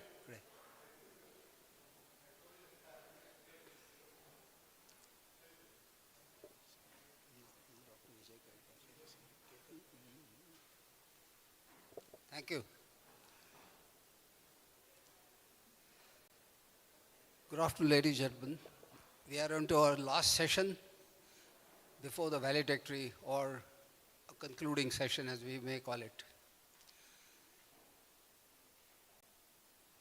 It's now the 77 years of India's independence and 76 of formation of China. Starting from Hindi Chini Bhai Bhai to enemy number one, I think we have come a long way. In 1962, which triggered my elder brother and me to join the services, the Chinese and Indians have had, after that, really speaking, never good relations. So many border and other agreements, but none of them have been agreed to really in print. We have had the recent standoff where 21 talks have taken place so far as of date, 21 times. The army and then, of course, MEA also has been involved, both sides. But troops are still there and there is no chance of withdrawal for the time being. As a matter of fact, we have inducted another 10,000 into the Ladakh sector. And so is the case with our border agreement, which NSA level, 25 of them have taken place, but out of the 14 countries that China borders, India prominently does not have, as yet, a border delineation agreement. They have also a similar problem with Vietnam, but otherwise most of the other neighbors, they've been able to have a demarcation of border, which is very important. Because in our case, we have found them creeping forward. And then finally, of course, it's come to a tragic, loss of life on both sides maybe. But that is how the relationship has changed over the years. While the trade has been growing, and as a matter of fact, even now when the relationships are really speaking sour, the trade is more than what it was earlier. But that is because the whole world has relied on China for the supply chain management, including the containers. We don't make containers, so all the containers are being provided actually by the Chinese companies. And likewise, I can give you many examples. Of course, now India has woken up to an extent. There's a nice book which was written from Pune International Center, and one of the authors is Ambassador Bambawale in my panel today. We have a lot to do, and I'm sure that in this particular session, we have experts, 3 military experts and 1 from diplomacy. What my plan is that I would request each of the speakers to speak for about 15 to 18 minutes. I might ask myself a question if required, but otherwise we'll throw it open to the audience. So the first on the list is Marshal Manmohan Bahadur, a very erudite speaker and a writer. He was in the Center for Air Power Studies after his retirement. One of the pioneering helicopter pilots who was operating in many, many years in our northeast and as well as on our Siachen. And he writes very regularly into various newspapers. I'm not going to elaborate that further, but before I give you the charge, I just wanted to mention about the Chinese rocket forces. I don't know who really controls them. I'm told CMC does directly, and it doesn't come under Army or the Air Force. But that is something that maybe I thought you might like to cover, and as well as their inroads into near and outer space where there is problem of weaponization of space. The space treaty does not allow the nuclear weapons to be stationed, but weaponization of space, as yet, there is no agreement. So over to Air Marshal Bahadur. Very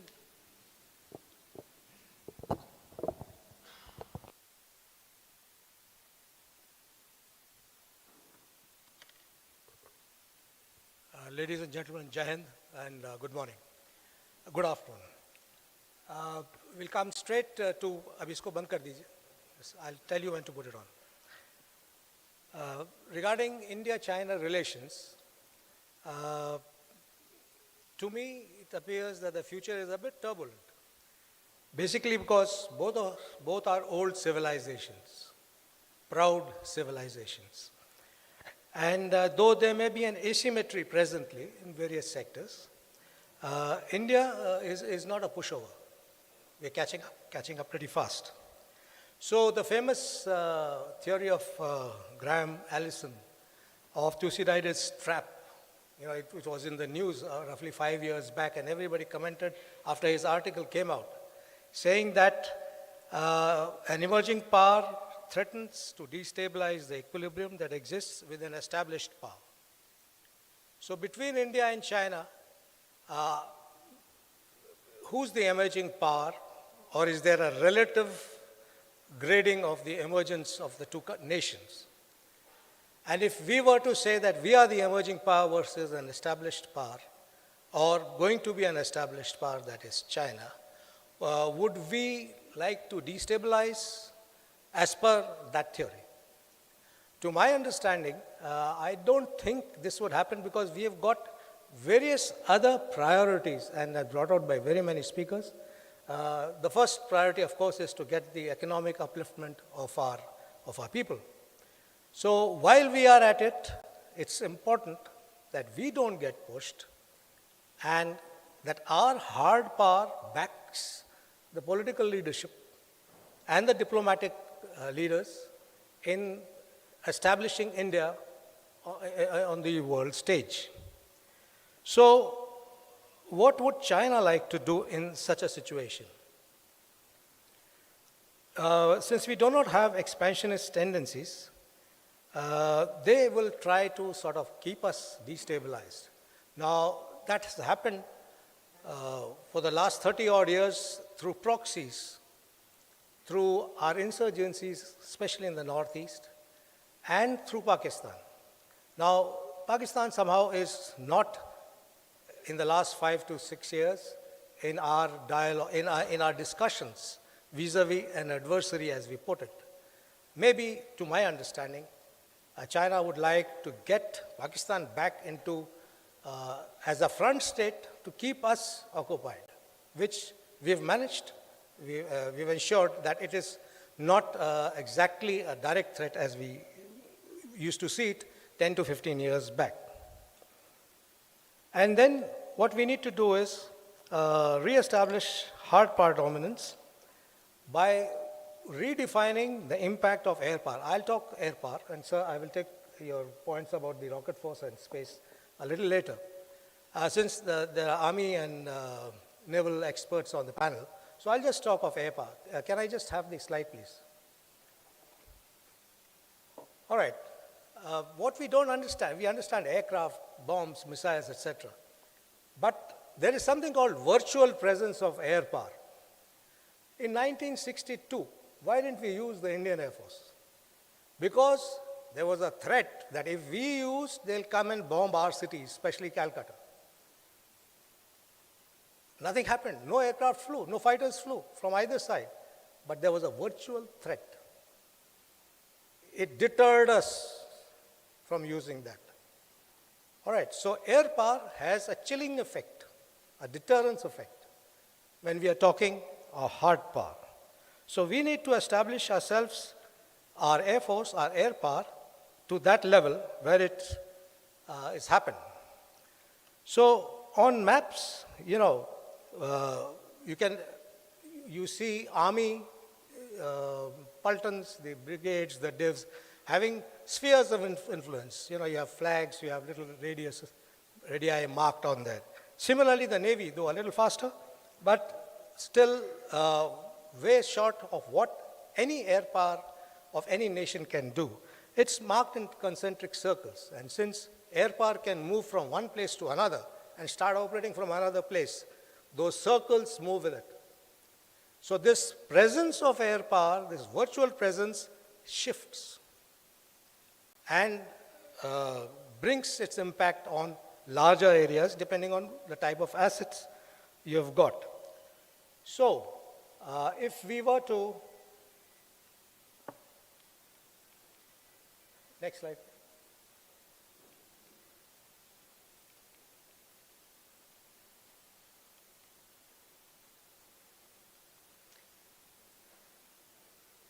No, it's not happening. All right. So if we were to go back to what happened 4 years back, roughly. The Air Force or the Indian Air Power got activated. We airlifted troops, we airlifted tanks, the C-17s, the IL-76s. They all moved en masse, literally, to our forward airfields at Leh and Thois. And our assets, the fighting assets, all the fighters, Sukhois, Rafale, they all moved. So did the light combat helicopter and the Chinooks for the heavy lift. So all these activities happened. And the aim of doing that was to tell them that, listen, we have the air power. And we're talking about 4 years back. So the advantage that we have, this is Leh, just to get a general sense of the vast dispersals. And these are this is a Sukhoi up there, flying in Leh. And then we had the light combat helicopter, which was still still not inducted in, but I think 4 assets which were there were deployed over there. So the Air Force or the Ministry of Defense went full bore in installing.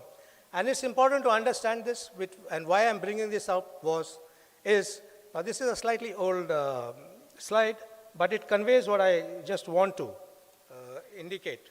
If you look at the Chinese bases, roughly 4 years back, you had Kashgar, you had Hotan in eastern Ladakh area, and as you came further to the east, you had those airfields which are marked there, Shigaste, Nengchi, and one odd more.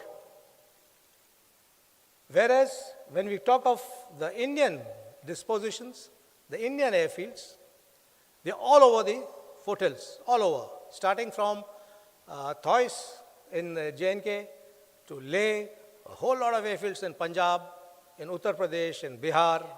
And as you move eastward, you had Bagdogra, Tezpur, Jorhat, Guwahati, the works, and all at low altitudes. So most of you understand that having an airfield at a low altitude gives your aircraft a higher payload capability, a higher throw weight, more ordnance you can put across, which the Chinese airfields didn't have, because they are at 12,000 feet and above, most of them, not all, most. So if you noticed that after that big incursion at Galwan and the activities that happened, there's a sudden silence. And the media is full of reports that they've used these 3 to 4 years to build up their air defense system. They have made more helipads. They have made parallel runways.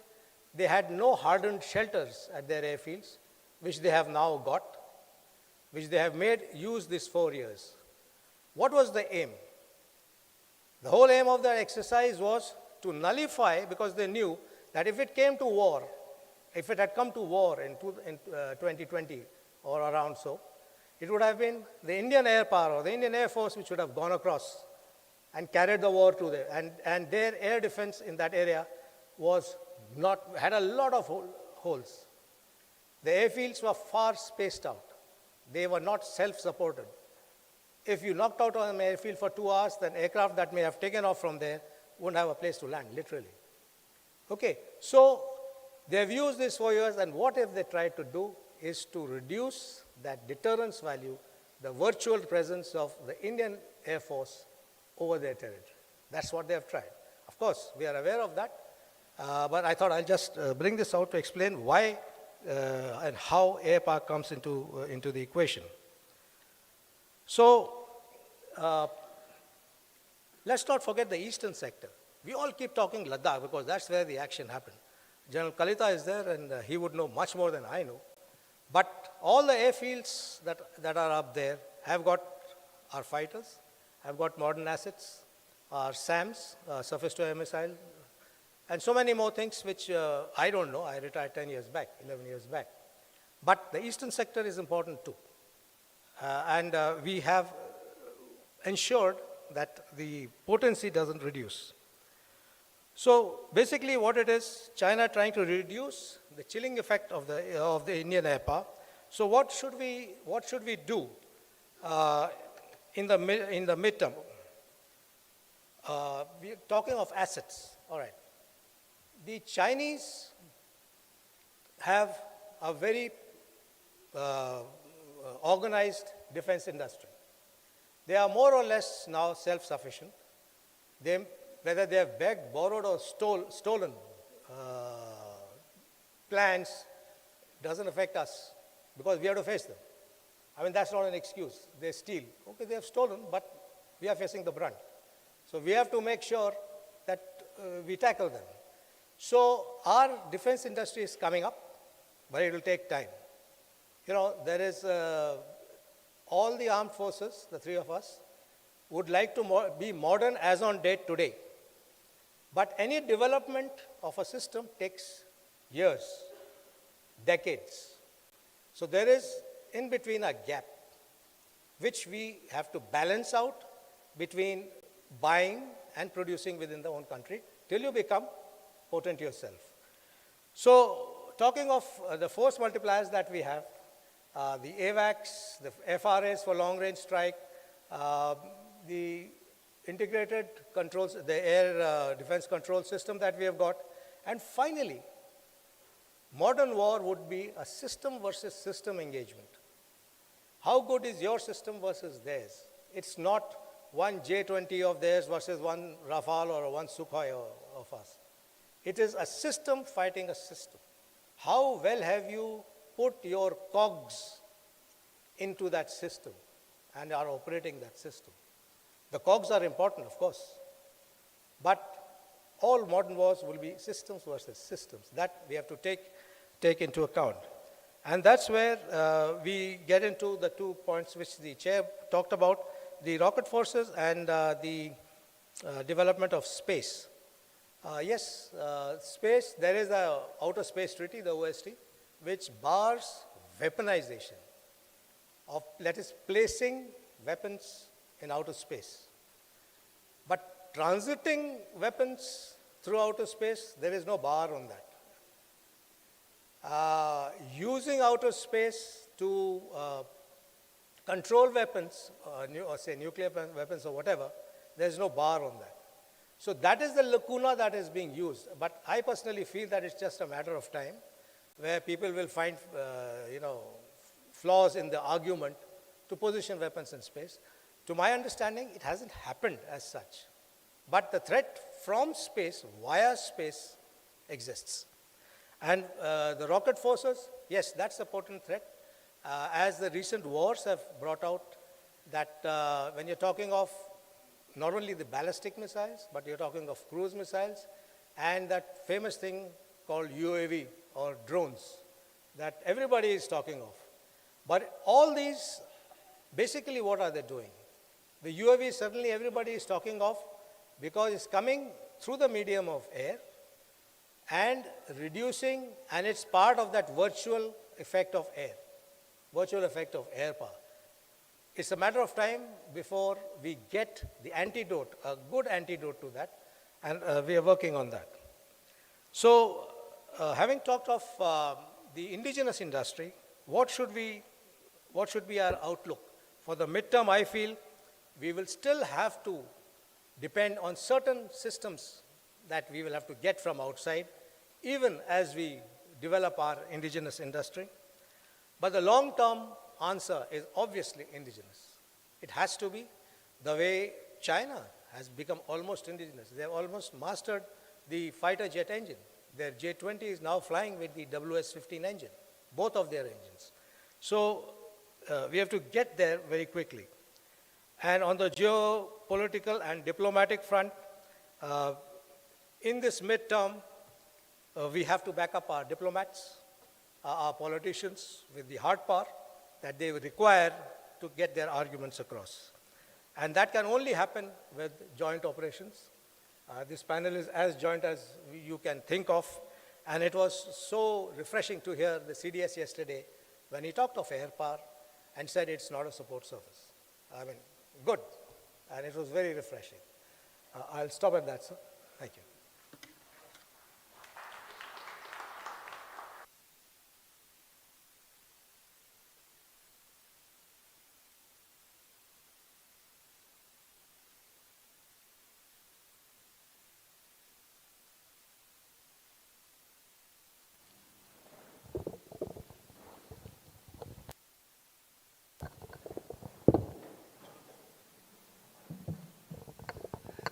Thank you, Bahadur. Our next speaker is General Kalita, a very distinguished Army officer. PVSM, UYSM, AVSM, SM, VSM, is anything left out? He just retired as the Army commander from the East, so he knows the whole Northeast, as Air Marshal Bahadur was speaking about. And he's from 9 Kumaon, and his son is also in Kumaon. He's basically from Assam, and he lives there, so he knows what this threat can be in the Northeast. There is a lot of, on his CV, he's been involved in a lot of CI operations. He has the bags of experience. So, General, I had, apart from you giving, I thought I'll just give you a couple of pointers from my side. Yesterday, I think Dr. Karnik mentioned about 2014 when Russia had taken over charge of Crimea. But I think before that, in 2008, there was a Russo-Georgia war. And that lasted just 10 days. There was cyber, but more importantly, 2 republics were created, called the Ossetia and Abkhazia. Now I know that I just heard from the Director General Border Roads that in the next 5 years we'll be covering the entire Sino-India border with all the possible infrastructure projects. But you think, I would just want to put this into that could they do some sort of incursion, or maybe you can do cyber warfare and get some of these villages onto them and they just occupy that, and republics like what they have been discussed in Georgia, they just declare them as independent. Over to you, sir. Thank you very much for that question, sir, which I'll tackle towards the end of my talk. Firstly, I wish to thank Mr. Jayadeva Ranade, the organizers and the Pune University for giving me this opportunity of sharing my views exactly 2.5 months after my retirement. Over the last 3 sessions, we have heard a number of eminent speakers. We have touched upon various facets of China as it impacts us as a country. So I'm going to confine my talk towards the land border management, which has the potential, as you all know, of escalating into a major conflict between India and China. I'm going to talk more about this as we go along. However, as we know, as the tensions persist and the sporadic confrontation remain, it becomes paramount to evaluate the effectiveness of the existing border agreements as also the existing border management mechanisms that has been in place by both the countries, and try and delineate the potential framework for peace along the line of actual control. Whatever views and observations I'm going to make, they are based on my personal experiences of dealing with India-China border over the last 2 years till 31st December of 2023. So I'm going to touch upon 3 important issues. The first one is, what is the present situation on the India-China border in brief? Then the challenges that are associated with border management, which are faced by our soldiers on a day-to-day, on a routine basis, and then thereafter come up with some sort of recommended way ahead for us as far as land border management is concerned. We know that the boundary dispute between India and China has witnessed a surge of military tensions, exemplified by the long Doklam standoff, as also the Galwan incident, which took place in 2020. A comprehensive resolution formula, including disengagement, de-escalation, and de-induction of forces, still awaits. There are competing claims, which you all know, and differing perceptions which complicate permanent resolution of the border dispute. Now, if you look back, the period from 1988 to 2012 saw numerous efforts from both the countries to try and arrive at some sort of border resolution. These efforts included signing of various agreements, which started off, of course, with the Border Peace and Tranquility Agreement, BPTA as it is popularly called, in 1993, the CBMA of 1996, as also the protocols for modalities for implementation of the CBMs. These agreements laid down the principles for maintaining peace and tranquility in borders. Though certain achievements were made, like the deliberations or discussion at the special representative level, the starting of the WMCC, as also the border meetings between the troops, the border guarding troops, certain important facts remain. The challenges such as clarifying the line of actual control, which did not happen, and the talks on reducing the force level on border remained unresolved. So what's happening now? If we look at the events that has taken place post-annexation of Tibet by China, the salami slicing technique, which we keep talking about, has been going on since then. However, the border patrols escalated, the confrontation between border patrols escalated in scope and scale with more frequent face-off from 2013. And the first troop deaths in 1975 took place in 2020 during the Galwan incident. Now, what are the reasons for that?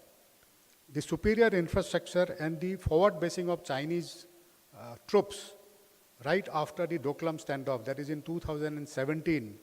After that, they went in a major way for focused infrastructure development, as also forward basing of the troops based on the lessons learned by them during the Doklam standoff. The new normal which has been created by PLA along the borders with the infrastructure development with main focus on dual use infrastructure, which includes those famous Chinese border villages which you all talk of, then continuous application of creeping tactics within the domain of gray zone warfare, the cartographic aggression by changing names of places in Arunachal Pradesh, all these have contributed towards increasing the mistrust between both the border guarding forces. And what has happened is now the troops on both sides, there is always a fear of escalation of slightest provocation. So what I think Nitin Gokhale had mentioned yesterday by one statement, that an incident at tactical level has a strategic ramification. That needs to be understood in the right perspective. And which, in fact, which I'm going to talk about later, puts a huge strain and it's a big challenge for the border management troops. The enactment of the land border law and adoption of the layered security system, which were evident during the border management and which we saw across the border, its manifestation in various forms were seen actually on ground. In the Eastern Command, we had carried out a detailed analysis and study, and it was quite evident about how both this land border law and the layered security system had manifested on ground. And they are clearly indicative of continued PLA's intransigence. The manifestation of 3Ws, which you also talked about yesterday, is another factor which is contributing to the new normal that has been created. It is also evident from the changed behavior pattern by the PLA. While earlier times they used to conduct training in the depth areas, those designated training areas which you all are aware of, which was far away from the line of actual control. But since the Galwan incident, the conduct of training shifted towards the forward zones as well. Obviously, they are aimed at sending certain overt signals to us. They also carry out patrolling in accessible points with a very, very friendly interaction, with a friendly demeanor to depict normalcy. That's one more aspect which you see manifesting on ground. And the third is they continue to display aggressive behavior in claimed areas like Yangtze and Asafila and the other areas in Eastern Ladakh as well. So what happens is, what are the main challenges in the border management? We know that there are competing claims, there are differing perceptions about the line of actual control, and there is presence of large number of combatants on both sides. So any particular miscalculation, any tactical action that may be done at the behest of some junior leader has the potential to escalate into a major incident, what we saw in Galwan happening. So that's the basic threat which remains the main challenge as far as the border guarding forces are concerned. While during border management, I also must admit that both sides also try and adhere to the laid down protocols and agreements in trying to diffusing certain emerging situations. But will it be successful at all times? That's a question which we have to ask for ourselves, and that's what we are more worried about. So, basic challenge, that being the basic challenge, the finer thing, I think, is the lack of mutual trust. The trust deficit which exists between both the countries at all levels, whether it's at a political level, whether it's at a diplomatic level, or at a military level, I think that's a major challenge to normalize our relationship. The differing perceptions of the LEC, that has always led to misunderstanding and confrontation between two sides. The present Chief of Army Staff, General Manoj Pandey, had recently said that attempted transgressions remain potential trigger for escalations, which continue to happen in certain areas of Eastern Ladakh as well as in the Arunachal Pradesh in Eastern Command. While our troops, they face a day-to-day challenge of operating in grey zone domain, and with that risk of escalation which I talked about from a minor incident to a major conflagration. So how do they handle those minor incidents? So that is something which always borders the commanders who are dealing with the Indo-China border. There is always a dilemma in the minds of the commanders. What sort of authority should be delegated to the junior leaders? Whether should be carried out as far as exercising various controls are concerned. That remains a basic dilemma in the minds of all the commanders in the military that's dealing with the Indo-China border. We all are aware that there are multiple agencies that are involved in border guarding, which includes the Indian Army, of course, the Navy and Air Force, Indian Armed Forces, and apart from that, the ITBP, the State Police, there are various intelligence agencies. So the basic coordination amongst all the agencies that are involved still remains a challenge. And unity of command, I think, is one of the major challenges.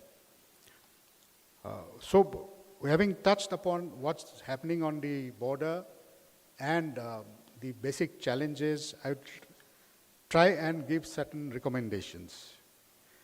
I think while a comprehensive resolution formula which include disengagement, de-escalation, and de-induction is the desired option. When it is going to happen, what are the steps that are going to lead to it, that is something for all of us, I think, to speculate. We all know that resolution of any boundary dispute can take place through either through negotiation and compromise or through third-party mediation. Whether that is applicable in the context of India and China, that's a question I think we have to answer. And to me personally, it doesn't look forthcoming in the near future till the time the trust at the political and the diplomatic level is rebuilt. At the political and diplomatic engagement should continue. Conflict prevention mechanisms are critical, but at the same time, developing a credible deterrence along with adequate border infrastructure enhancement and modernization of forces are key. And while negotiating with Chinese, we need to negotiate from a position of strength and power and not try and capitulate. There are options. The existing protocols and agreements need to be reviewed to address the changed circumstances and the new technology that has come in. I'm referring to the new various intrusive technology that are being adhered to or used by all the forces in terms of UAVs, drones, etc. So the existing protocols do not cater for this new technology. So there is a need to definitely review the existing protocols and the SOP for the implementations of the CBMs. There are also certain measures which are required to be taken to legalize our own claim over the line of actual control or the territory that are claimed by us. In face of the 3 Ws, which has been launched by the Chinese, and legal warfare in particular. The line of actual, to strengthen our own claims, we need to seek international recognition by lobbying countries to acknowledge our position and rights under the international law. I would also at this point like to suggest to establish a domestic legal framework reaffirming sovereignty over the disputed territories. There is a requirement to conduct public diplomacy campaign to garner domestic as well as international support through media and academia outreach. The academia has a huge role to play in legalizing our own claims. By conducting various research work in the border areas, I am referring to certain amount of research work which is being currently undertaken by the Rajiv Gandhi University, which is in Itanagar. It's carrying out research on the anthropological field, trying to establish the ethnic linkages between Indians and the people who are living in the border areas of Arunachal Pradesh and Sikkim, so that they negate the claims based on the cultural and historical ties which the Chinese continue to make on a day-to-day basis. There is also a definite requirement to increase footprints in border areas by promoting religious and adventure tourism, as also implementing the Vibrant Village program, which had been announced by the government a couple of years back. Certain military measures which I would like to suggest, like I had mentioned earlier, we should focus on building a credible military deterrence, and wherein infrastructure development and infusion of technology should be the key. The recent rebalancing of military forces, which was carried out to refocus on the non-borders and shift certain troops from the western border, is a step in the right directions, and that has given adequate capacity to address some of the challenges that were being faced along the non-borders earlier. There is a requirement of enhancing the ISR capabilities as also the degradation capabilities in terms of long-range vectors, in terms of attack helicopters, air power, which has already been spoken of by AVM Bahadur. And all these can lead to strengthening of our capability enhancement and contribute towards building up a credible deterrence. The forward posturing of troops, how much troops are to be positioned in the forward areas, that's a very, very fine balance that has to be maintained. But we should have adequate troops located closer to the borders to reduce the response time and to increase deterrence against any Chinese misadventure. This includes also establishment of well-equipped post and forward bases. Finally, what I would say is, from my practical experiences, we need to adopt a proactive strategy for border management with willingness to prosecute sustained gray zone operations if required. And that's I think, the requirement of the day. This will include robust domination of areas up to own perception of the line of actual control and calibrated assertiveness along with preparations to handle any possible contingencies. Jointness and integration between all the services that has already been talked about by ABM Bahadur. There is also a requirement to strengthen the existing defensive positions with fortifications, bunkers, and other protective measures to enhance the survivability of our troops which are deployed in the border areas. We need to maintain adequate reserves with rapid deployment capabilities to reinforce the frontline units swiftly, in time, and effectively in cases of escalation. We also need to anticipate the possible collusion between China and Pakistan and have our preparations ready with two-front war, which we keep talking about. While we are doing this, we also need to invest on modernizing the weapon systems, equipment, and communication network to ensure that we attain and retain a technological edge over our adversary. For predicting China's behavior and actions, we need to develop capacity for predictive analysis using artificial intelligence and big data analytics.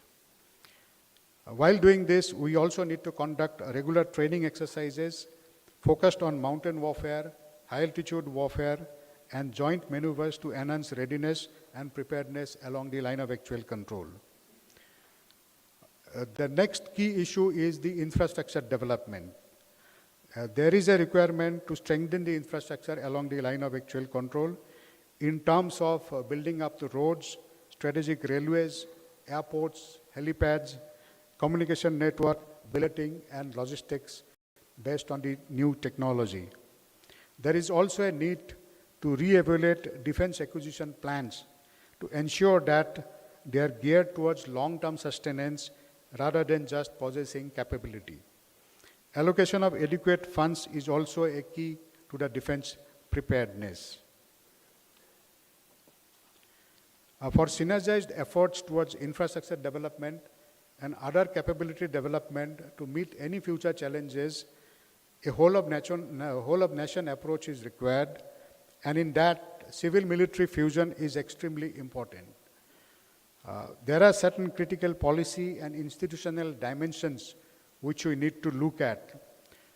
Firstly, it is in terms of the clearances and approval for projects which are required to be undertaken in the border areas. The ex-DG border roads is sitting here. He would agree with me about the delays that take place in various clearances while undertaking infrastructure development projects along the border.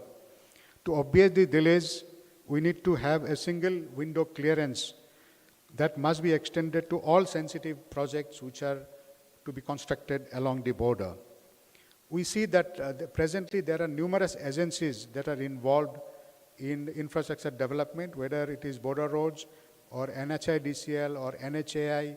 So there is a requirement of some sort of coordination mechanism, and I had, during my tenure, I had suggested setting up of an empowered committee at the national level to plan and execute all the imported border infrastructure projects which are located within 100 kilometers of the line of actual control.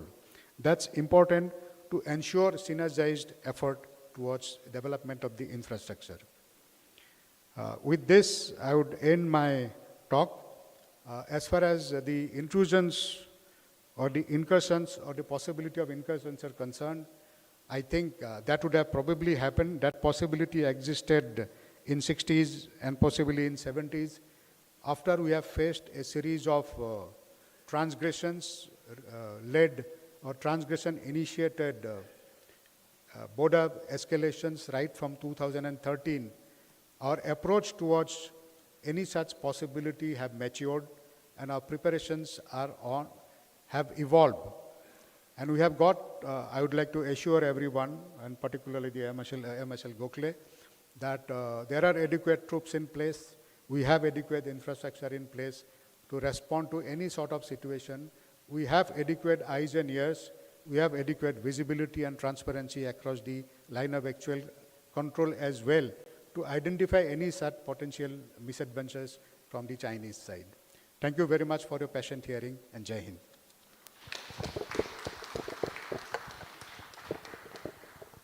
Thank you, General Galeta.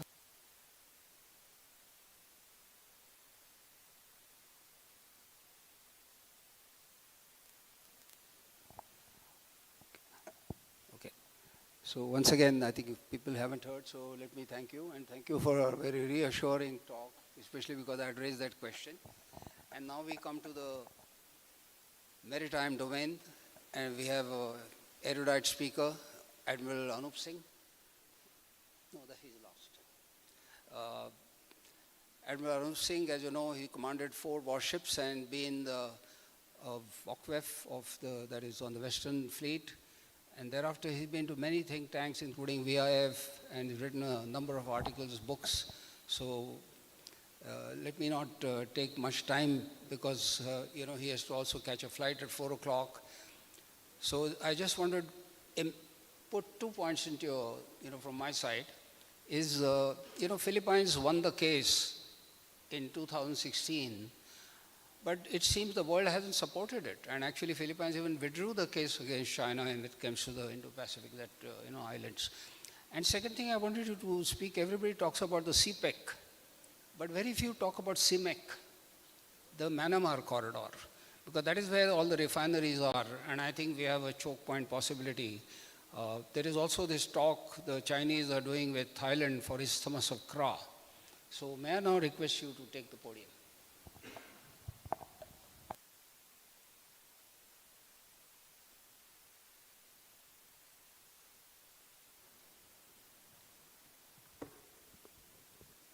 Thank you, sir, and thank you for those two questions.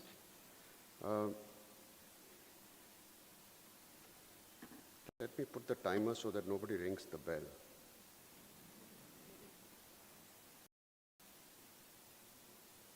And this is generated by GPS, so nobody can challenge it.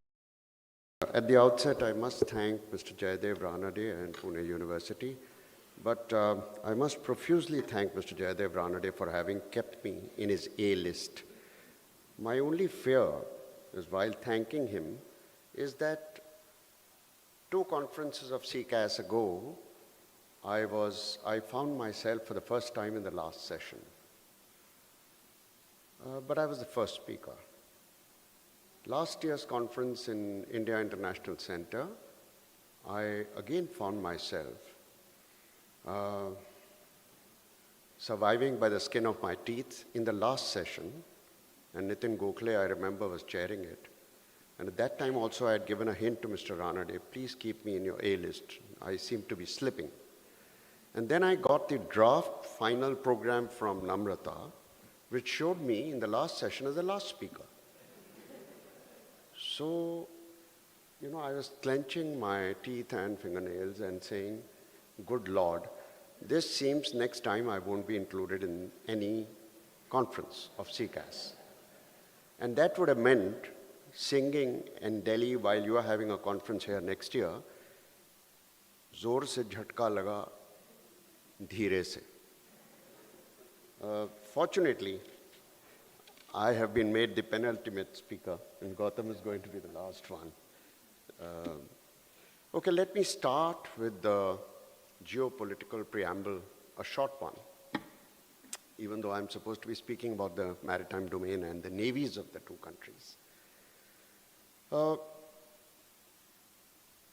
I think from the oft-spoken term strategic competition in the Indo-Pacific,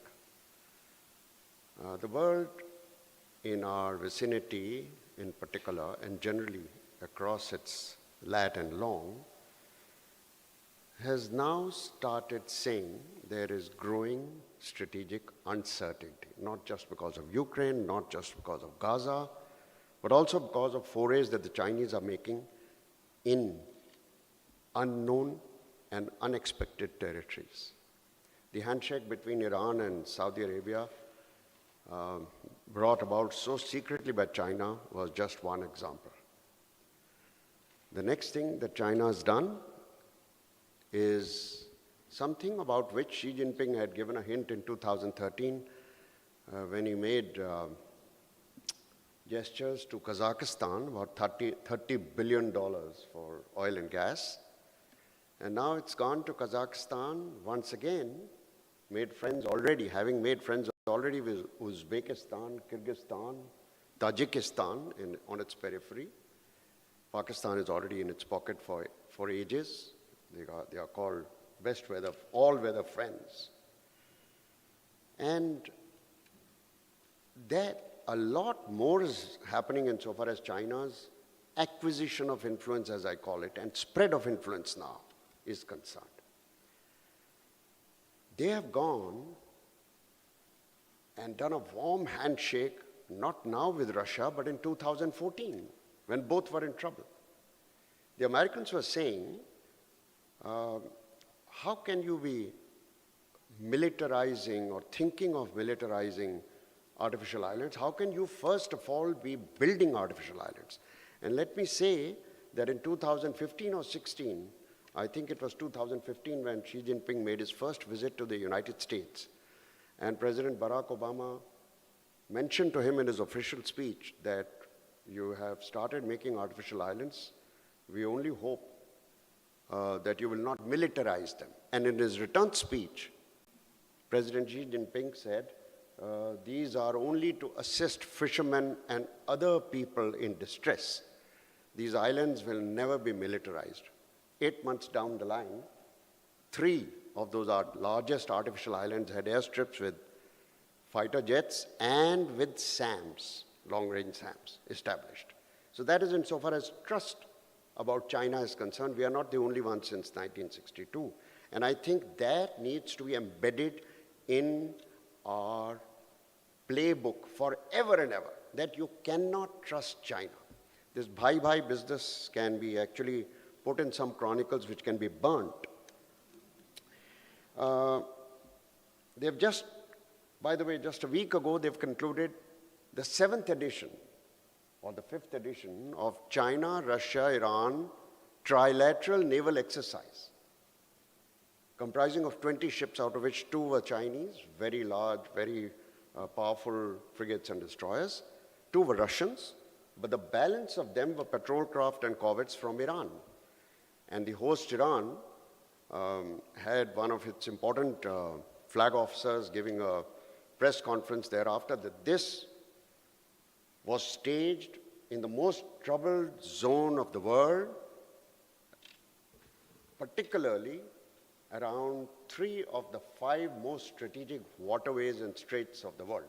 He is obviously meaning the Suez Canal, the Strait of Bab el-Mandab or Gulf of Aden, and the Strait of Hormuz, through which 40% of oil and gas traverses day in and day out.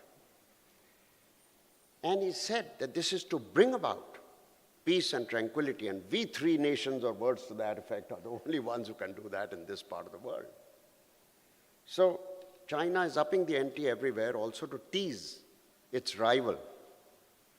The other thing that you've been reading between the lines almost every now and then is about China having superseded the United States Navy in numbers. It just doesn't matter.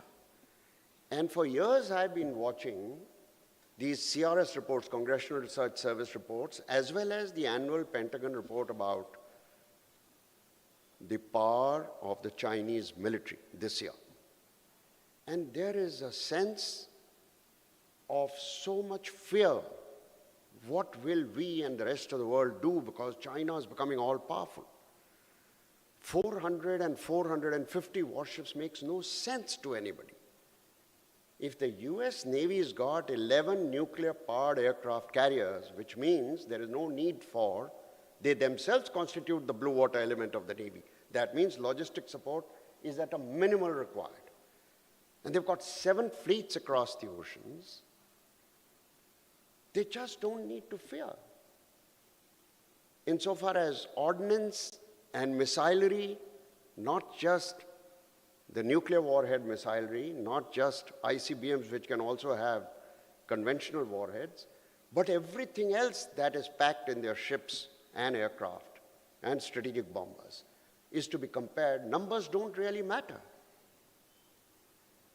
The next thing is that the Chinese have been hemming and hawing everywhere and calling anyone who tries to make a statement or anyone who sends his minister to his own sovereign territory, they call out shots even by the junior most spokesperson from their foreign ministry. I think silence is golden insofar as we are concerned, but the rejoinders that are coming out today and have been coming out for the last couple of, I should say, decades, not just years, are a good sign. But here I need to also bring in another aspect of the Chinese, and which we need to remember and practice whenever there is reason to retaliate. You know, since I am supposed to be talking about the maritime domain, in the year 2016, the Argentinian Coast Guard, and you know the Argentinians do not have a powerful navy or a coast guard. One vessel of theirs found within its EEZ, which is 200 nautical miles wide, but very close to its territorial waters, a Chinese fisheries vessel. Do you know the largest Chinese factory ships, they are called? Fishing processing vessels, which can sustain themselves at sea for 6 months without fueling. They process hundreds of tons of fish, and then they directly export to countries. FAO has been not saying too much, but there are many think tanks in Europe and America who've been saying that 80% of the fish harvest comes from illegal catch and others EEZ, because China's own EEZ has been overeaten. They made more than fish amritsari out of all the fish that they catch. This Argentinian Coast Guard cutter called the Chinese vessel on radio. The Chinese responded only with a short snippet and turned away. And thereafter, when the Chinese Coast Guard continued to pursue it, the cutter very surprisingly, the fishing vessels very surprisingly turned 180 degrees and came to ram the Coast Guard cutter of the Argentinian Coast Guard. This was a very dicey maneuver and unconventional maneuver, unacceptable in law, and therefore the Argentinians did what they are supposed to do in white vessels. They first fired a shot across the bows. When the Chinese fishing vessel realized that this was only a threat in being and not in practice, they continued to come at right angles to the Argentinian Coast Guard. So the Argentinian Coast Guard vessel did what was just right. It aimed at the vessel at short range, fired 4 or 5 rounds with its heavy gun, and the Chinese fishing vessel sank in minutes. 32 crew members were rescued by the Argentinian Coast Guard and taken home. Not a whimper of protest from the Chinese. The South Koreans, who are so wary about the Chinese and wary about talking ill of the South China Sea practice, did a similar thing with an F-15 fighter jet against, if you've heard about, I think her name is Susi Pujatsini, the Indonesian fisheries minister, who's now no more the fisheries minister. Her caricatures used to be flashed across not only Indonesia, but across Southeast Asia, wearing a bulletproof vest with Kalashnikov here, a grenade launcher here, and so on. She was a no-nonsense person.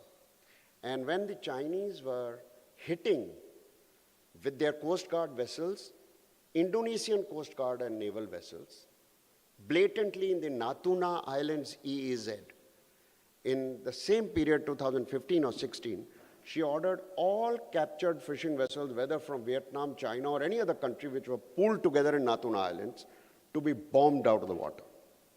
And not a whimper from the Chinese. So they understand a taste of their own medicine. So my answer to the road ahead, first answer, is retaliate in such a manner that they can't do a thing, where the law is on your side.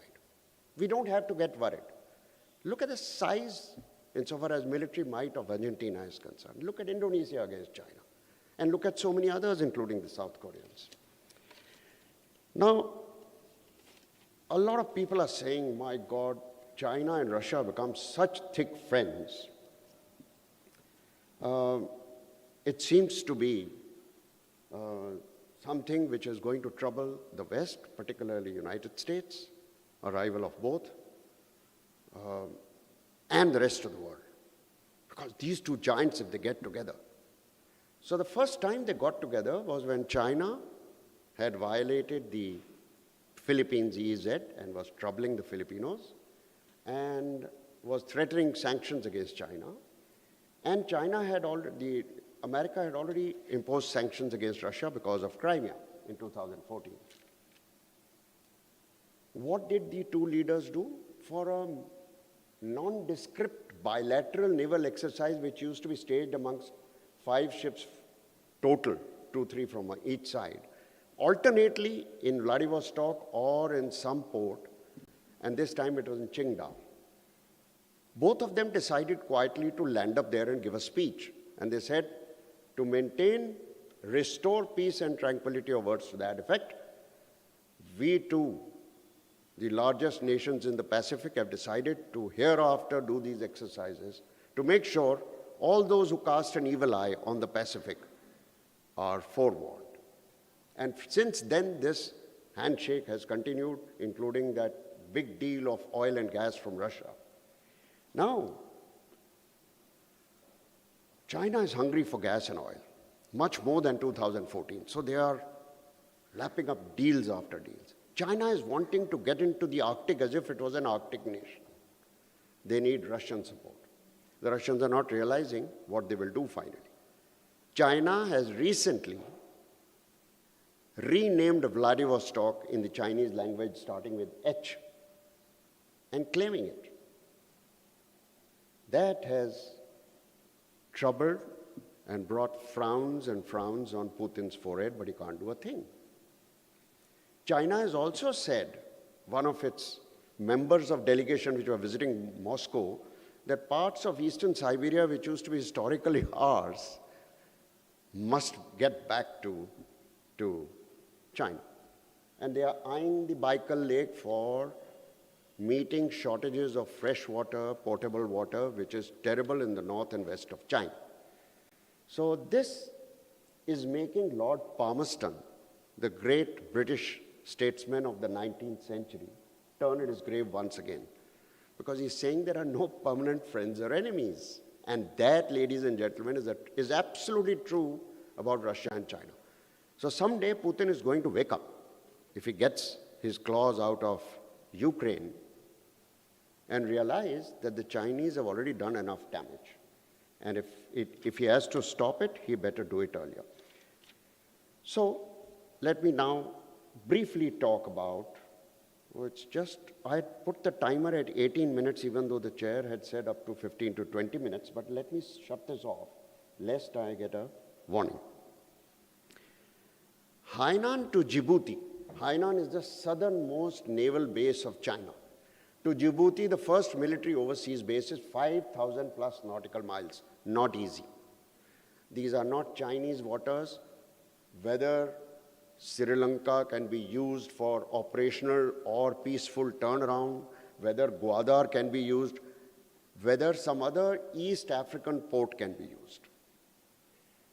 If there is a situation of conflict, you know none of these countries will be comfortable and will have to tell China, sorry.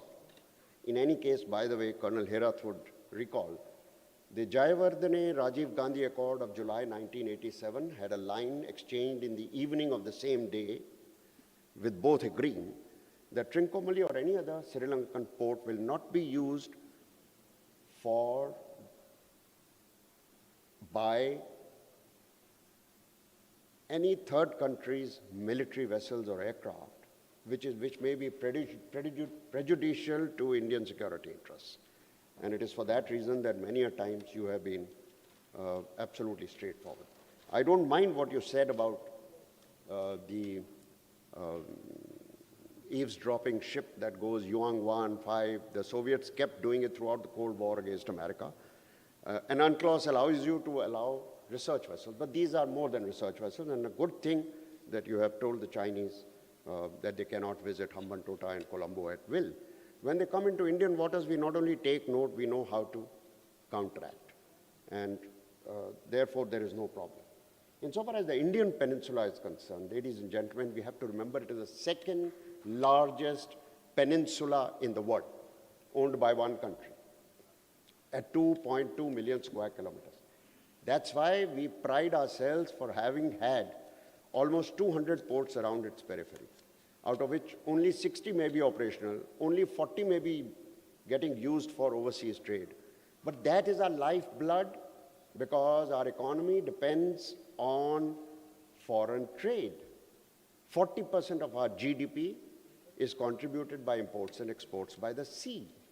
There is no alternative for certain volumes and weights in any case. And therefore, to protect the Indian peninsula, we need those numbers which were determined by the emergency committee of the cabinet and have not been met yet. We need numbers. We need technology as well. We need numbers more because of these threats, the threats to our west, and particularly because the Indian Ocean out of the Indo-Pacific is the worst crucible of all kinds of transnational crime, from piracy to terrorism to drugs to gun running and the hash highway along the Makran coast. So we need numbers to continuously patrol these areas and also to safeguard our sovereignty. So what should really be the road ahead? If the Chinese went to the Maldives, I still feel it is once again transitional. It's transitional at the political level in that country, and obviously things will change. Of course, when Abdullah Yamin was the president there. You'll recall somewhere in 2017 or 16, they made the biggest mistake, which they must start realizing, of having issued an offer of 11 islands in the Maldives on lease. And the first people to come were the Chinese private company to say, we will set up a tourist resort. Only 5 minutes by boat from Malé International Airport. It was under the Education Ministry and the police forces who used to use it for picnics and so on and so forth. It's gone. It's gone for 50 years to a Chinese company, obviously a Chinese government, in the name of tourism, for $4 million, less than peanuts, not peanuts, chilka of peanuts. It cannot come back. But thankfully, when Indians told even the Abdullah Yamin government, which was not too friendly, that, you are selling away your sovereignty. And then they pulled back because some sheikhs from the Gulf, particularly from Saudi Arabia, were willing to buy some of those islands for their private use. What should we be doing? I think we are doing very well insofar as dependence on Chinese imports having been curtailed after Kalwan. And if Huawei has been kept out, I think more and more people must be kept out. Sarojini Nagar market should be told not to vie for those cheap cordless phones and mobile phones. Whatever manufacturing units have been set up here, slowly they should become totally ours. Insofar as geostrategies are concerned, Quad Plus, instead of just Quad, should include countries like Vietnam, like Indonesia, and anybody else who's in trouble. I think there are certain components of ASEAN which have doles and in free infrastructure, as they thought, there are no free lunches in those countries from China. But the rest of the ASEAN and many others in Southeast Asia are very, very troubled. And these should be wooed by us. We don't have to do FONOPs in the Pacific, not just because we can't afford so far away, but because we are not a resident Pacific power. You do it, somebody else will do it. And insofar as the Chinese are concerned, we need not fear. As I said, the closest port naval base of the Chinese 5,000 miles away from Djibouti. They cannot sustain. They do not yet have a truly blue water force. Otherwise, by now, Liaoning and Shandong, which is still staggering on 1 foot, would have made some progress. Thank you very much.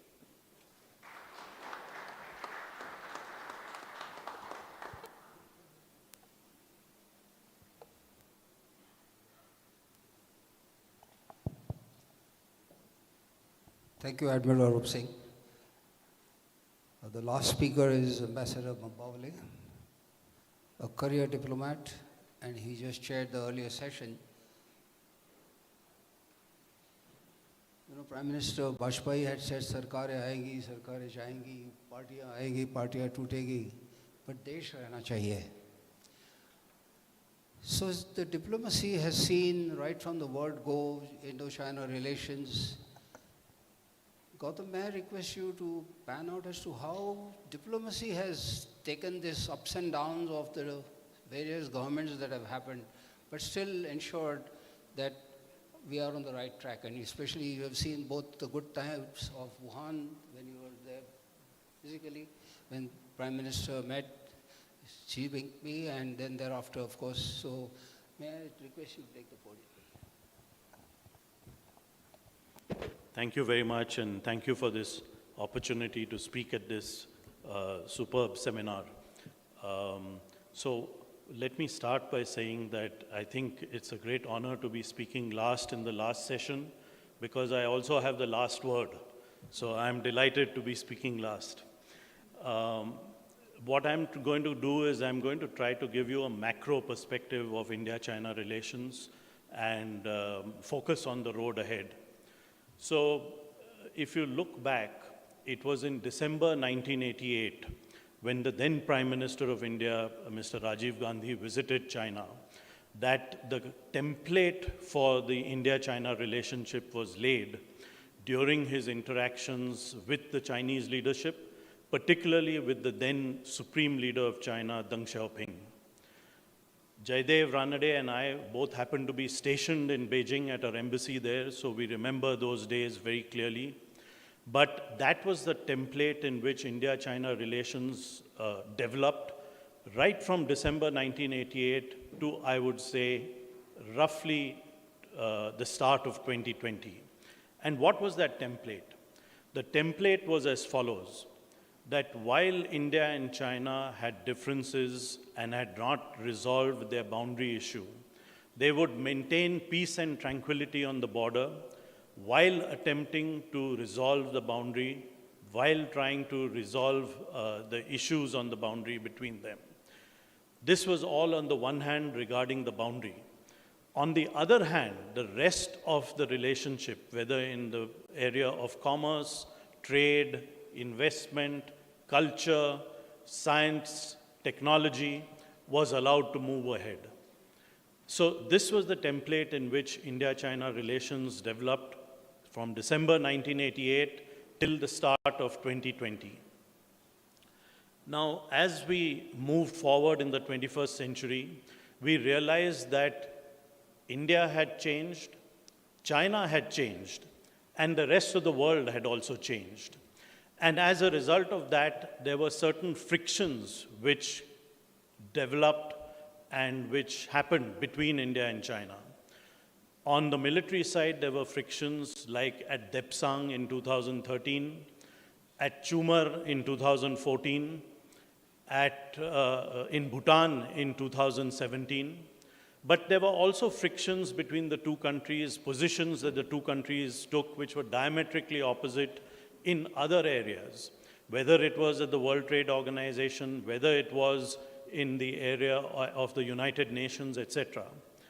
And therefore, the leadership of both countries realized that there was a need to have a new template in which the India-China relationship could move ahead.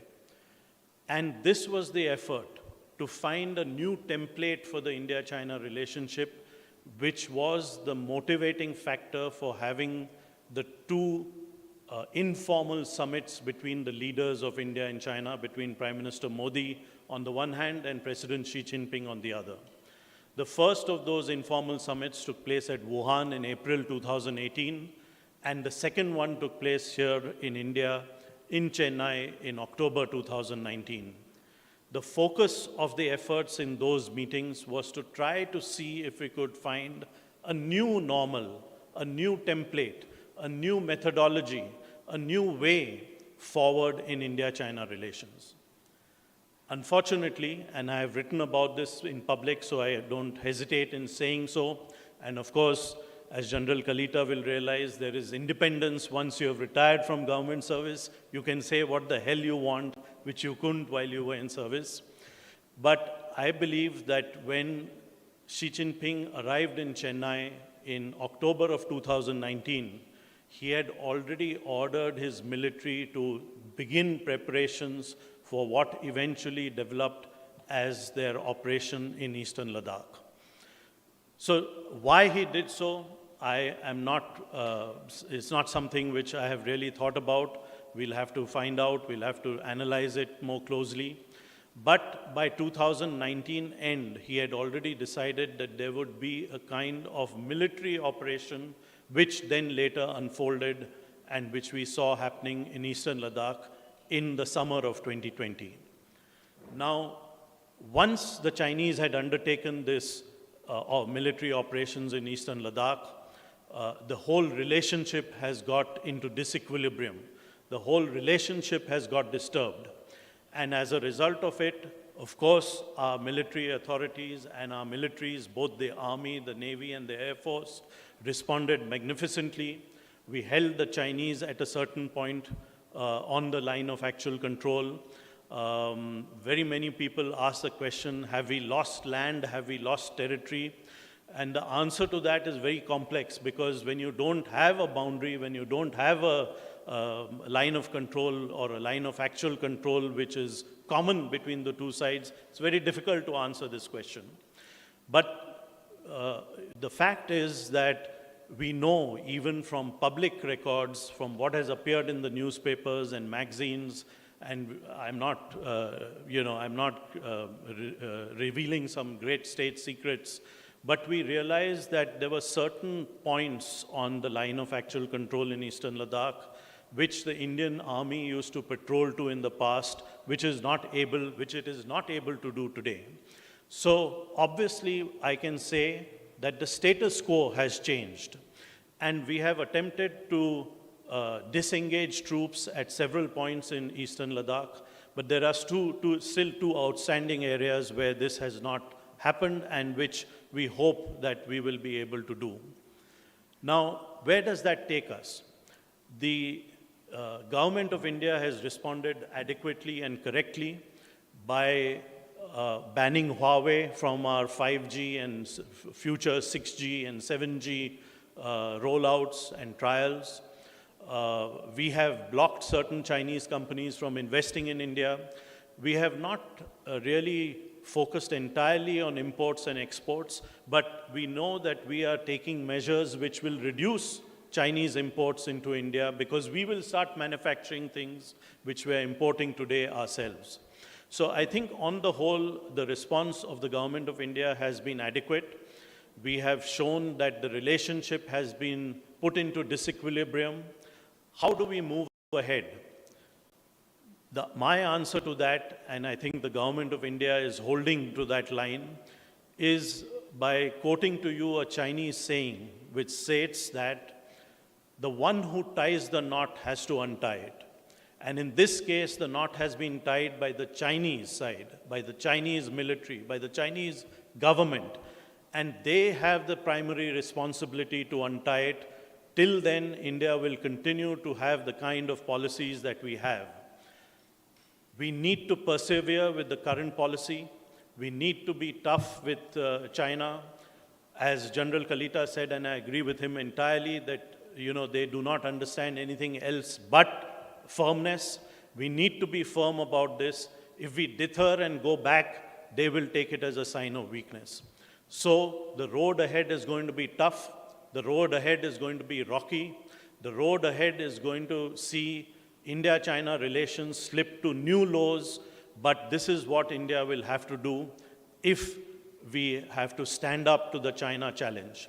One last point which I would like to mention with both Dr. Ajit Ranade and Dr. Vijay Kelkar here, because we wrote a book on this. India needs to focus on its domestic economy. We need to grow our economy in the coming 10, 15, 20 years at 7, 8, maybe even 9 or 10% if we can.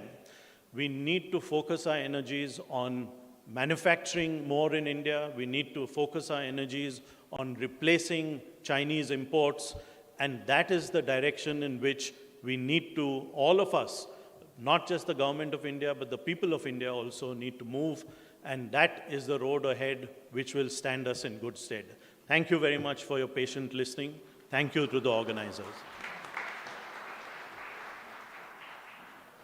Thank you, Gautam. We have overshot the time, and especially Anup Singh has to catch a flight. However, I'll just quickly take a round of questions. A total of 5 questions I will take, and that would be the end. Starting with the front, Mr. Sohani, please.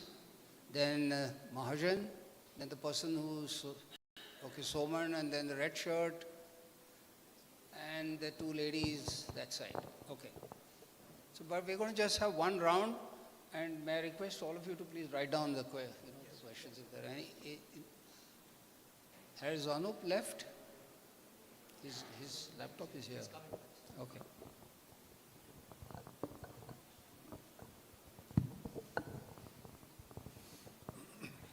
Thank you, Marshal and Gokhale. I wish to express, first of all, high appreciation of the presentations made by all the panelists. They were very insightful, very balanced. Now, as rightly mentioned by Mr. Bambawale, he took a macro perspective and looked into the future also, a macro perspective of the past, and a look at the perspective of the future. I would do the same.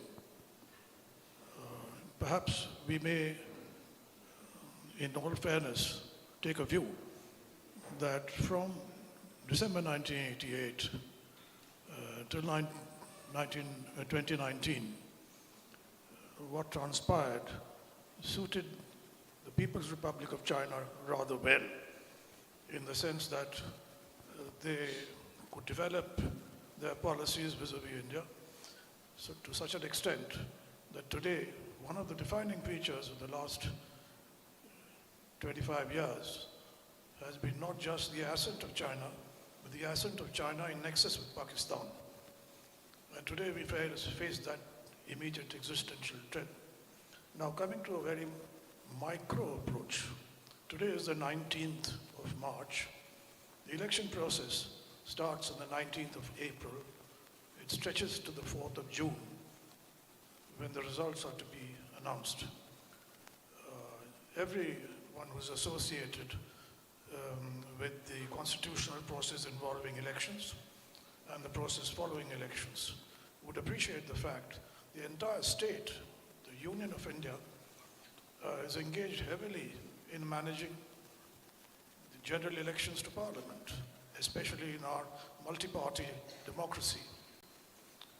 So why should we assume that a menacing existential nexus, which has built up tremendous potential for hybrid warfare, including cyber warfare, which can have very deleterious consequences, should withhold itself from interfering at a time when we are going to be extremely occupied with our own internal processes. We know about the purges that have taken place in the military forces of the People's Republic of China. We know that in Pakistan elections have just completed, and we know what the outcome of that is. We know that they have been constantly upgrading the methods and the timings of operations against us. So why should we not think that they will now be up to mischief exactly when it will be most inconvenient to us? In fact, perhaps a message that could go out from this conference could be that this is the time that India should be most prepared. The people of India, the government, the state, all parts of all organs of the state and the people, whether the union or the central or the state level, right up to the village level, should gear up to the fact that we are entering a phase of extreme vulnerability in which we have to unite and do everything we can to carry out this process, mindful of the looming threat. I would like to have comments on this from the panel. Thank you very much. Yeah, I'm Brigadier Mahajan, and my question is to General Kalita. I start with the premise that our offensive and defensive capability to take on China has improved drastically because of our improved infrastructure. I mean, the infrastructure has improved so much. General Rajiv Chaudhary is sitting here, and he also gave a presentation. It has increased drastically. That is one issue. So I would like to tell us about this improved capability of taking both defensive as well as offensive measures. And with the Arunachal Pradesh Express Highway coming up, hopefully in the next 2 to 3 years or 4 years, ability to transfer troops from one valley into another, Siang to Siom to Subansiri to Husarli, Huri, Tawang, will improve drastically. And to add to that, just about 2 months back, we raised the 18 Corps. Central sector was one of the weakest because just one brigade or a division used to take care of it. And under a central command, which is not an operational command, I mean, I shouldn't be saying so, but it was more of an administrative command. Now with the 18 Corps taking over, do you think it will improve the capability of both offense and defense in the central sector also? So management against China in Ladakh, in the central sector, and also in the eastern sector has improved drastically, both offensively and defensively. Your comments on that? So my question was to Admiral Anup, sir. He's not there.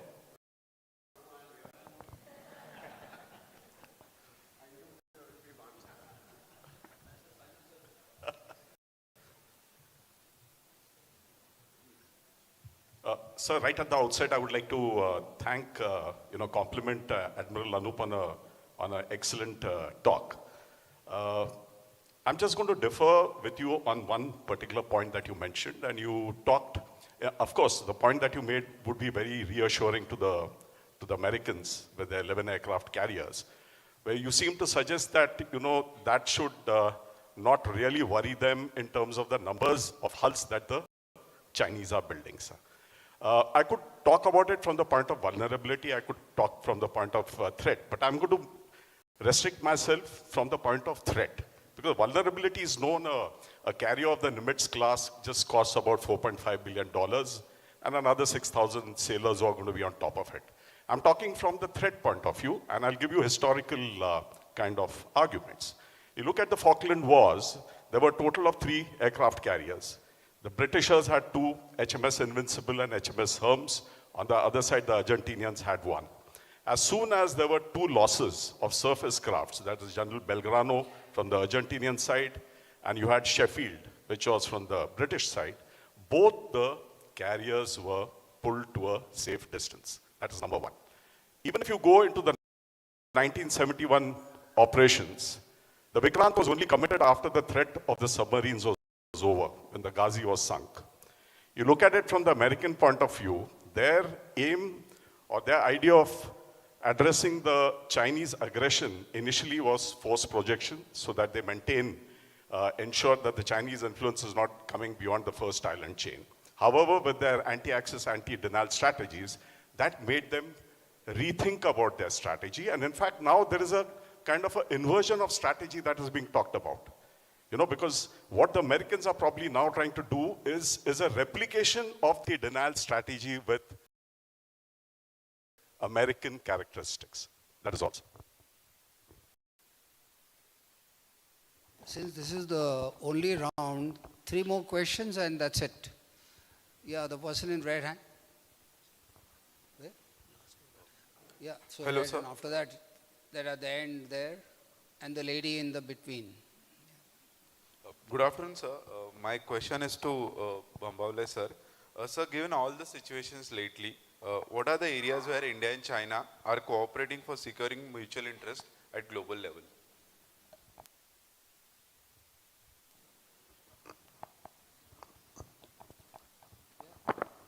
Please, go ahead.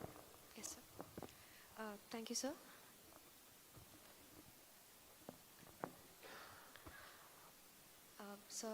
Good afternoon, sir. I'm a first-year master's student from Symbiosis School of International Studies.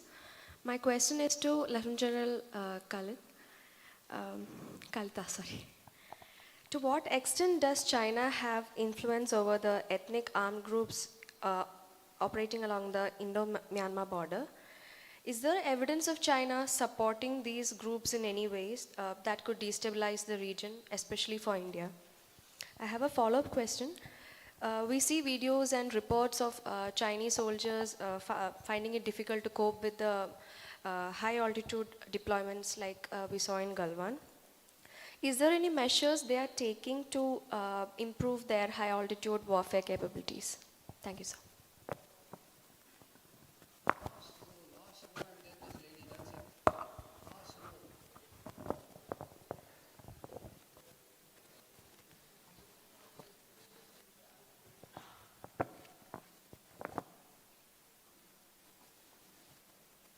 Hello. Sir, good evening, sir. Sir, I myself, Biyuf, I am from Manipur. I am a student of Defense and Strategic Study in the first year. My question is, sir, to Lieutenant General. He is Eastern Command of Northeast. Sir, as you know, Northeast has a lot of insurgency. So India government has kept Armed Forces Special Power Act in the Northeast like Kashmir. So my question is, how has the insurgency affected the overall security situation in the Northeast and the neighboring region? And the second question is, how does India government balance its strategic interest in the Northeast with its interest with China?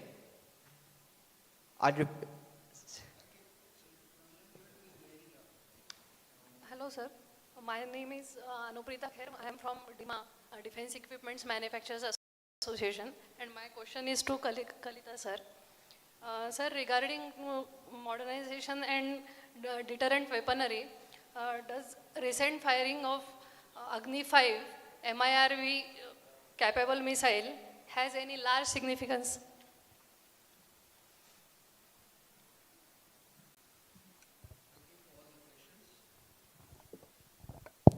Thank you for all the questions. Since Admiral Arup Singh has to catch a flight, may I request you to please go ahead for...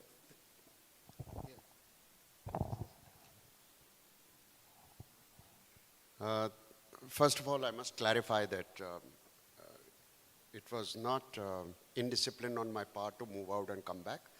I was requested to go and have a quick lunch because my flight is at 1600 hours.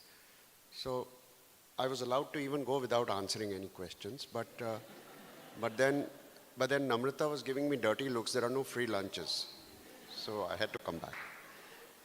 Thank you for that question, Marshal Soman.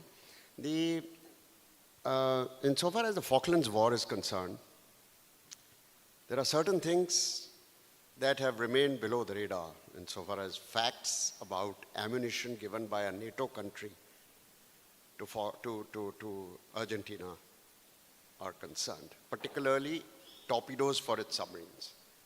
So perhaps separately we could talk about it. And you know that UK was one of the most important components of NATO.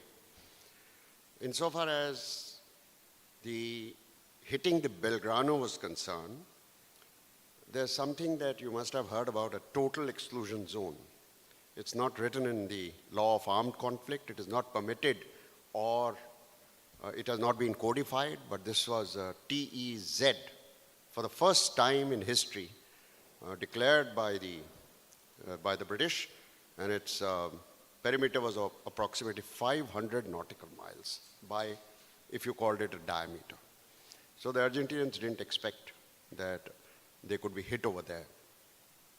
However, the Belgrano was a very old cruiser. It did not have any anti-submarine warfare capabilities. So that's insofar as the Falklands War are concerned. I didn't fully understand the AAAD with American characteristics, but if you meant that the Chinese did not interfere in the 71 war, is that what you meant? No. What was it? What was it regarding?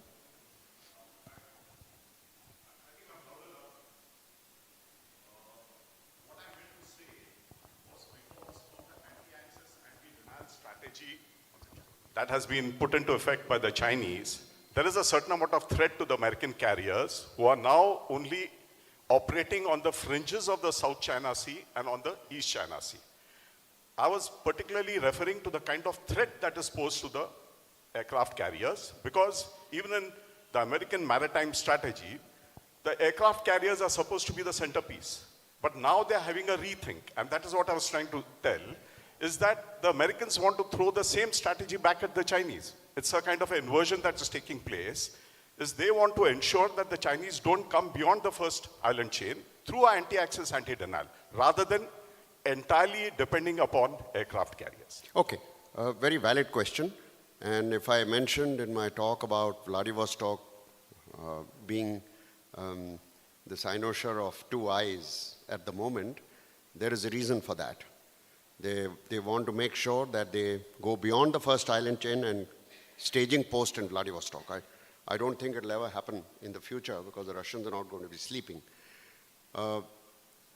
Insofar as this business of AAAD is concerned, there is no doubt that the DF-21, which is being dubbed as the carrier killer, has put everyone on the back foot, and the US Navy in particular is worried, because after all, a carrier can be hit like that.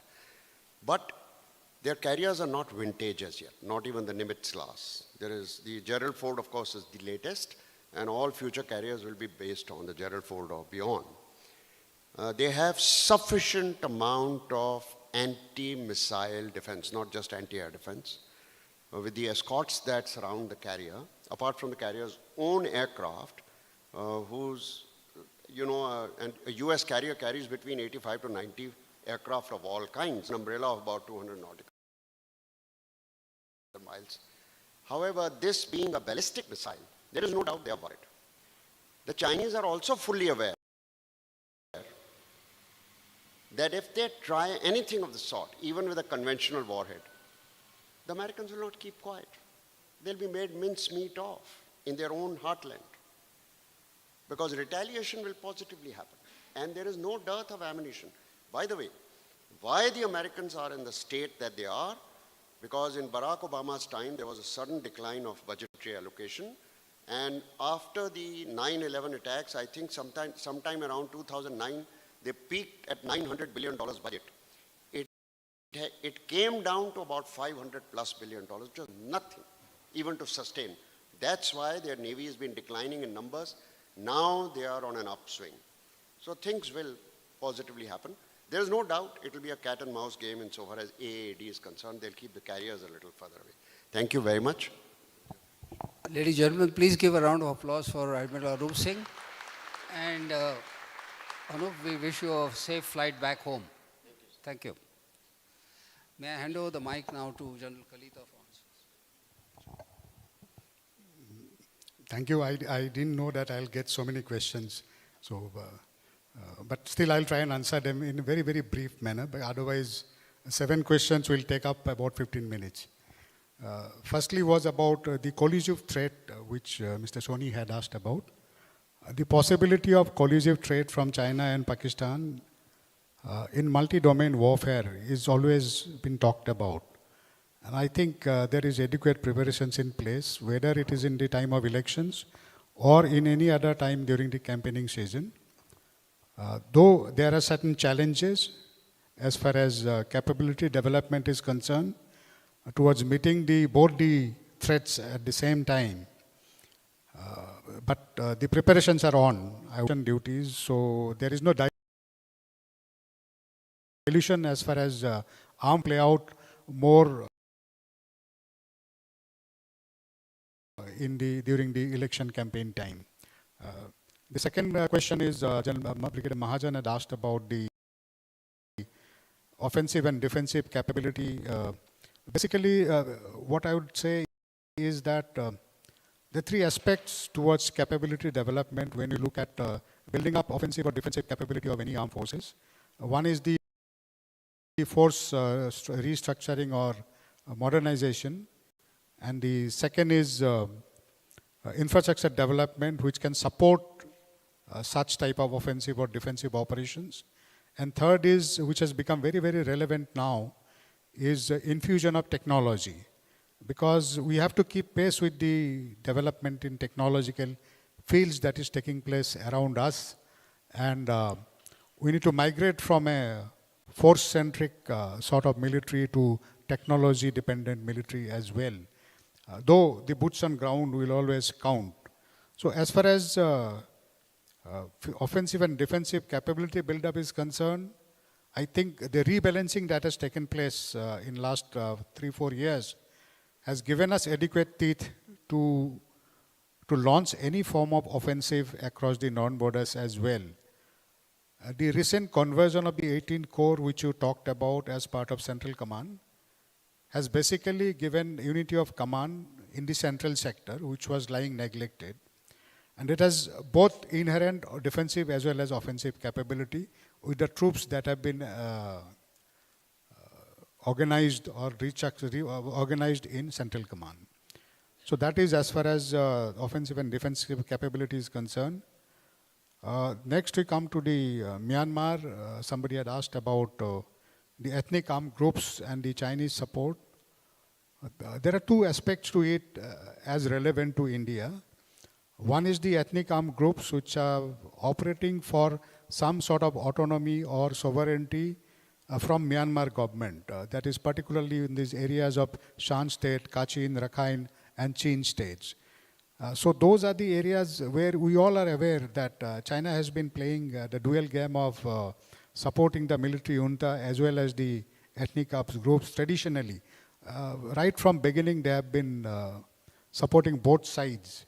In fact, if you all remember last year when the Three Brotherhood Alliance launched an attack, that October attack in the Shan state particularly, and occupied most of the areas close to the Myanmar-China border. So that time China had involved both the parties, the military as well as the ethnic armed groups, to come on to some sort of an understanding, some sort of course, which did not last long. The conflict are still ongoing. So short answer is yes, China definitely has been supporting the ethnic armed groups. There is also another aspect to it as far as Myanmar is concerned about the insurgent groups, with the Indian insurgent groups which has established camps in Myanmar and operating from Myanmar. I'm talking of NSCNIM or the valley-based insurgent groups which are based at Manipur, from Manipur, as also the Alpha Independent from Assam. So all these groups have got their camps in Myanmar, and it is known that the valley-based insurgent groups have been fighting alongside the Myanmar army against the PDF, that's the pro-democratic forces. So that's another aspect. Whether the Chinese are supporting them now or not, that we can debate. It's a debatable thing, but earlier times, if you know, 70s when the Naga insurgency started, it all started from funding and giving of weapons and ammunition by the Chinese. But presently, what level of support is being given, that is something we have to see. The Chinese preparation for the high altitude warfare, I think it has improved drastically after the lessons they have learned both in Doklam as well as in Galwan. We have seen a lot of infrastructure development which assists them in carrying out warfare in the high altitude, long-term sustainability in high altitude areas in terms of those oxygen chambers which are there, as also their permanent presence. Earlier what used to happen is they used to come, the PLA used to come, only the border guarding forces used to remain along the border. The PLA used to come for training for 3 months, 6 months during the campaigning season to the Tibetan plateau. But now we see a forward deployment. So the permanent presence and certain technological assistance has definitely helped them. And they have also been regularly carrying out training. Last couple of years, we have even observed them being stationed in areas close to the LAC, even during the winter months. And they have also carried out training during the winter months. So I think there has been a lot of development as far as their capability to launch an high altitude warfare is concerned. Next is impact of insurgency in Northeast on the security. I think over last 10, 12 years, the security situation in Northeast has stabilized to a large extent, except for the Manipur violence, which started off on 3rd of May. Otherwise, the entire Northeast was progressing well towards peace and development. If we take state-wise, Assam, except for certain districts, 4 districts to be specific in Upper Assam, rest of the areas, there is no semblance of any insurgent movement. The only presence is of about 200, 250 Alpha insurgents who are located in camps across the Indo-Myanmar border, established across the border in Myanmar.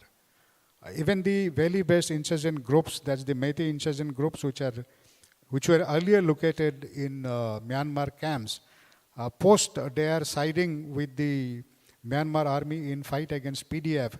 They have been targeted by the PDF as well as the Chin Defense Forces, and they have at times been coming and seeking shelter back in Manipur. Recently, you would all know that UNLF Pambay, one of these group of UNLF, that's one of the Meitei insurgent groups, have signed a ceasefire agreement along with the Manipur state government and the central government. So overall security situation has improved quite a lot. The only challenge remains is of resolution of the Kuki-Meitei conflict that has been taking place in Manipur, and there is no definite road or something, some way that has been laid out, or roadmap that has been laid out for the near future. I think Agni 5 and the MIRB capability, I think that definitely is a good technology demonstrator as far as our capacity building is concerned, and it's going to going to assist us in improving our deterrence against the Chinese threat. I think I'll end here. If I have left out anything, I can take on later. With two of us from the Air Force, there's no question on air power, so it's very reassuring. But over to Ambassador. There was one question about whether India and China are cooperating on global issues, and the answer to that is no. Well, just to elaborate, place between the government of India and the government of China continue to attend some of the multilateral, plurilateral groupings that they're part of, whether it is SCO, whether it is BRICS, whether it is the G20. But there's really no real cooperation on global issues in those, at those meetings. It has to be done beforehand bilaterally, and those meetings are just not taking place. There is no other interaction except for these 3 or 4 between the two governments, and therefore it cannot be discussed. Thank you very much. Please give a round of applause for the... And now, with the permission of Dr. Khare and Ranade, we are not taking a break. So we are going to start with the concluding. So may I request Dr. Ranade to take, and thereafter Dr. Khare. Just find out where my ring is.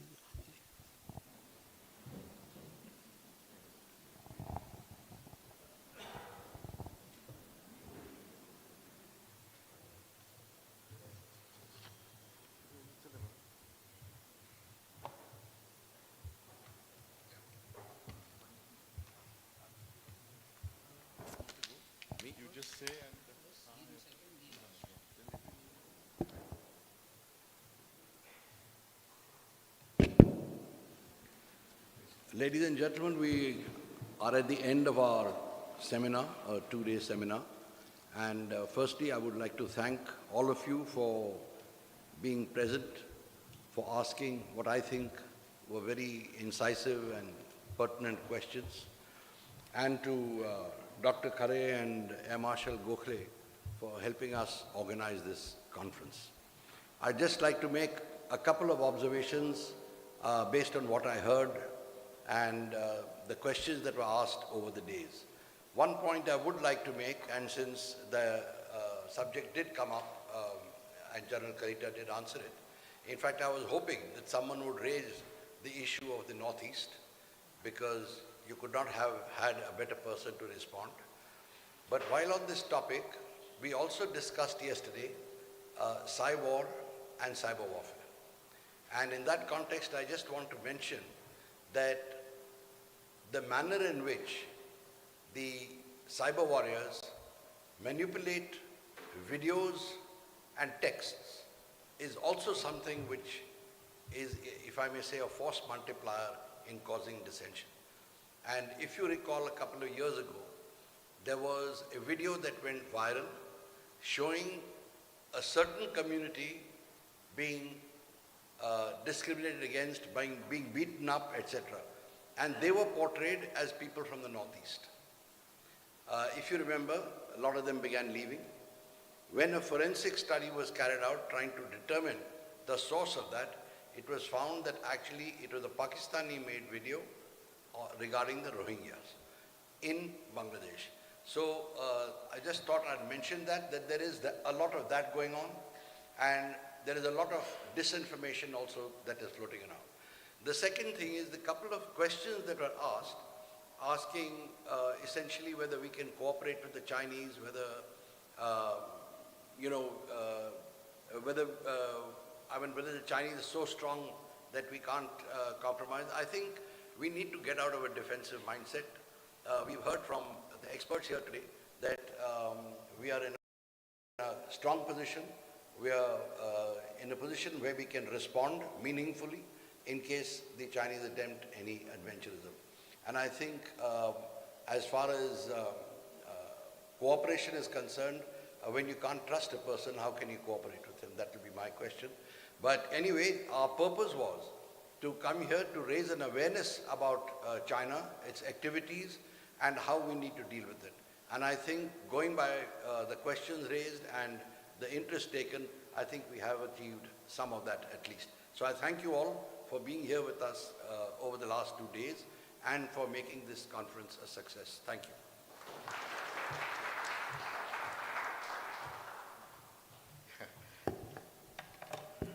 Respected Ranade and Bhushan, Gokhale and all eminent scholar, my dear student. In fact, when we started first strategic dialogue on rise of China and implication on the world, for the world, I said, why should not we have a dialogue on fall of the China and its implication of the world? And that was my, in fact, the dream that how we could think about that, which are the indicators are important to understand the new generation, how China is going to fall, and what would be implication for the world. But most of the strategic thinking based in Delhi-centric and the Department of Defense and Strategic Studies along with the CAS and along with the Jayadeva Ranade, we thought that we could have it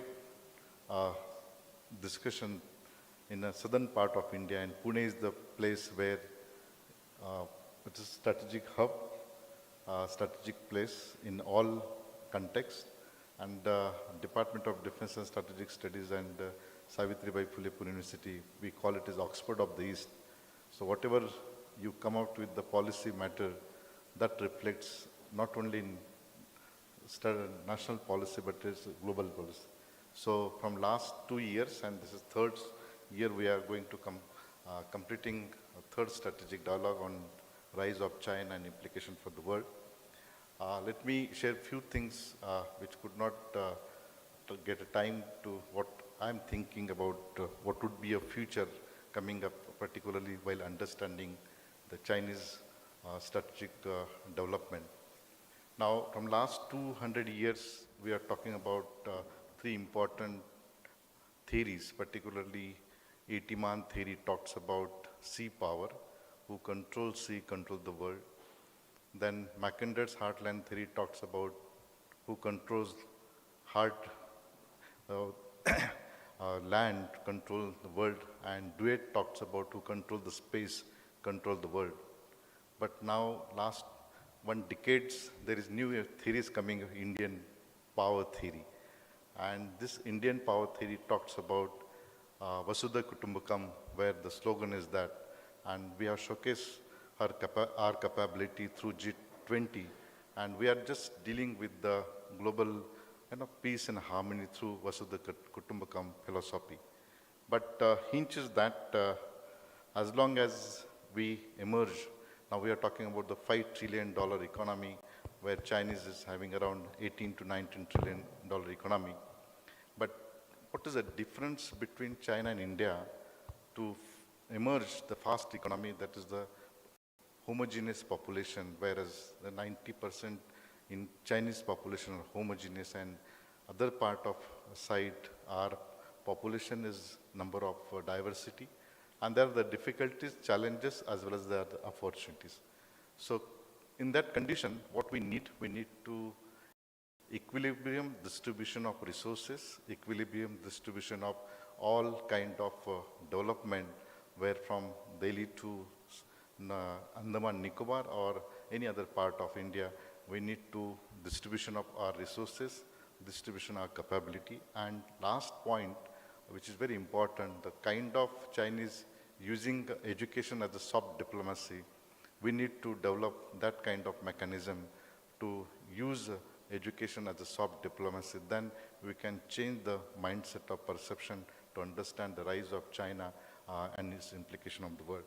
I'm very happy that a very eminent scholar has come and delivered the lectures here. I'm expecting those who delivered the lectures, please give us in a writing form so we can come up with the book form. In fact, it is very difficult. Our rapporteur are here, but compiling what we are saying and what they are compiling, most of the things is changing. So we are not, particularly myself, is not daring to publish in the book form. So I would request each one to send us your script so we can come out with the book form. My Department of Defense and Strategic Studies, staff of the International Center, and particularly Bharti Madam and her team is working hard. Please give a round of applause to her and her team to make this event success within a short span of time. In fact, in between, a lot of different things happened. So I was not sure whether we are going to have it, the strategic dialogue in the month of March, but within a short span of time, we did it, and special thanks goes to Jayadeva and Air Marshal Bhushan Gokhale ji. They extended all kind of support to make it this event success. All eminent scholars, I'm not taking any name, but my Honorable Vice Chancellor, Pro-Vice Chancellor, Dr. Umranikar, Air Marshal Sohani, then Ambassador Bambawale sir, Vijay ji Kelkar, Air Marshal Soman, and all my colleagues who supported to the department activity very well. And I'm looking forward to have it fourth indicators where we will focus on how China is going to fall and what would be implication for the world. With this word, I'm going to, once again, I thanks to each one, particularly my student from last 2 days, all electronic and print media, they have covered our dialogue. And now talks in Pune city itself. You talked in Delhi, but somehow it not percolated in other part. But if you talked in Pune, that percolated to everywhere. So next strategic dialogue would be in a different form, different topic, and I'm looking forward to again see you in a fourth strategic dialogue in next year. Thank you very much.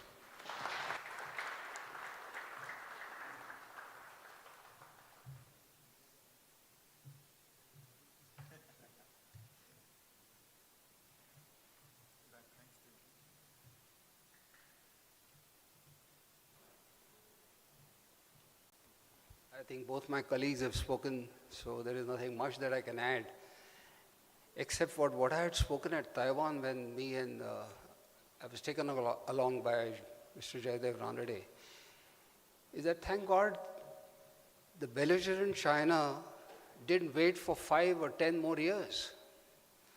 Because I think the whole of West and the US in particular, and including India, and all of us were kind of aware that they're building up, but not getting prepared ourselves, and the entire Europe, of course, we know, and all that is going on. So in case they had waited another 5-7 years, I don't know exactly how much of, defensive or otherwise operations that we could have been able to ensure. But I'm a great optimist always, and I like to mention, apart from thanking everybody, that looking at very reassuring picture of India emerging once again in terms of Atmanirbhar and the policy changes, I like to always quote that it's an optimist who designed an aircraft, a pessimist a parachute. Thank you, Jai Hind.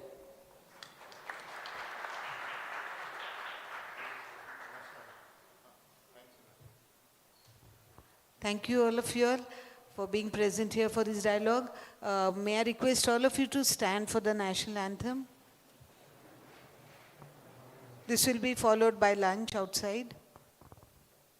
मन अधिनायक जय हे भारत भाग्य विधाता पंजाब सिंध गुजरात मराठा द्राविड उत्कल बंगा विंध्य हिमाचल यमुना गंगा उच्चल जलधि तरंगा तव शुभ नामे जागे तव शुभ आशीष मांगे गाहे तव जय गाथा जन गण मंगलदायक जय हे भारत भाग्य विधाता जय हे जय हे जय हे जय जय जय जय हे.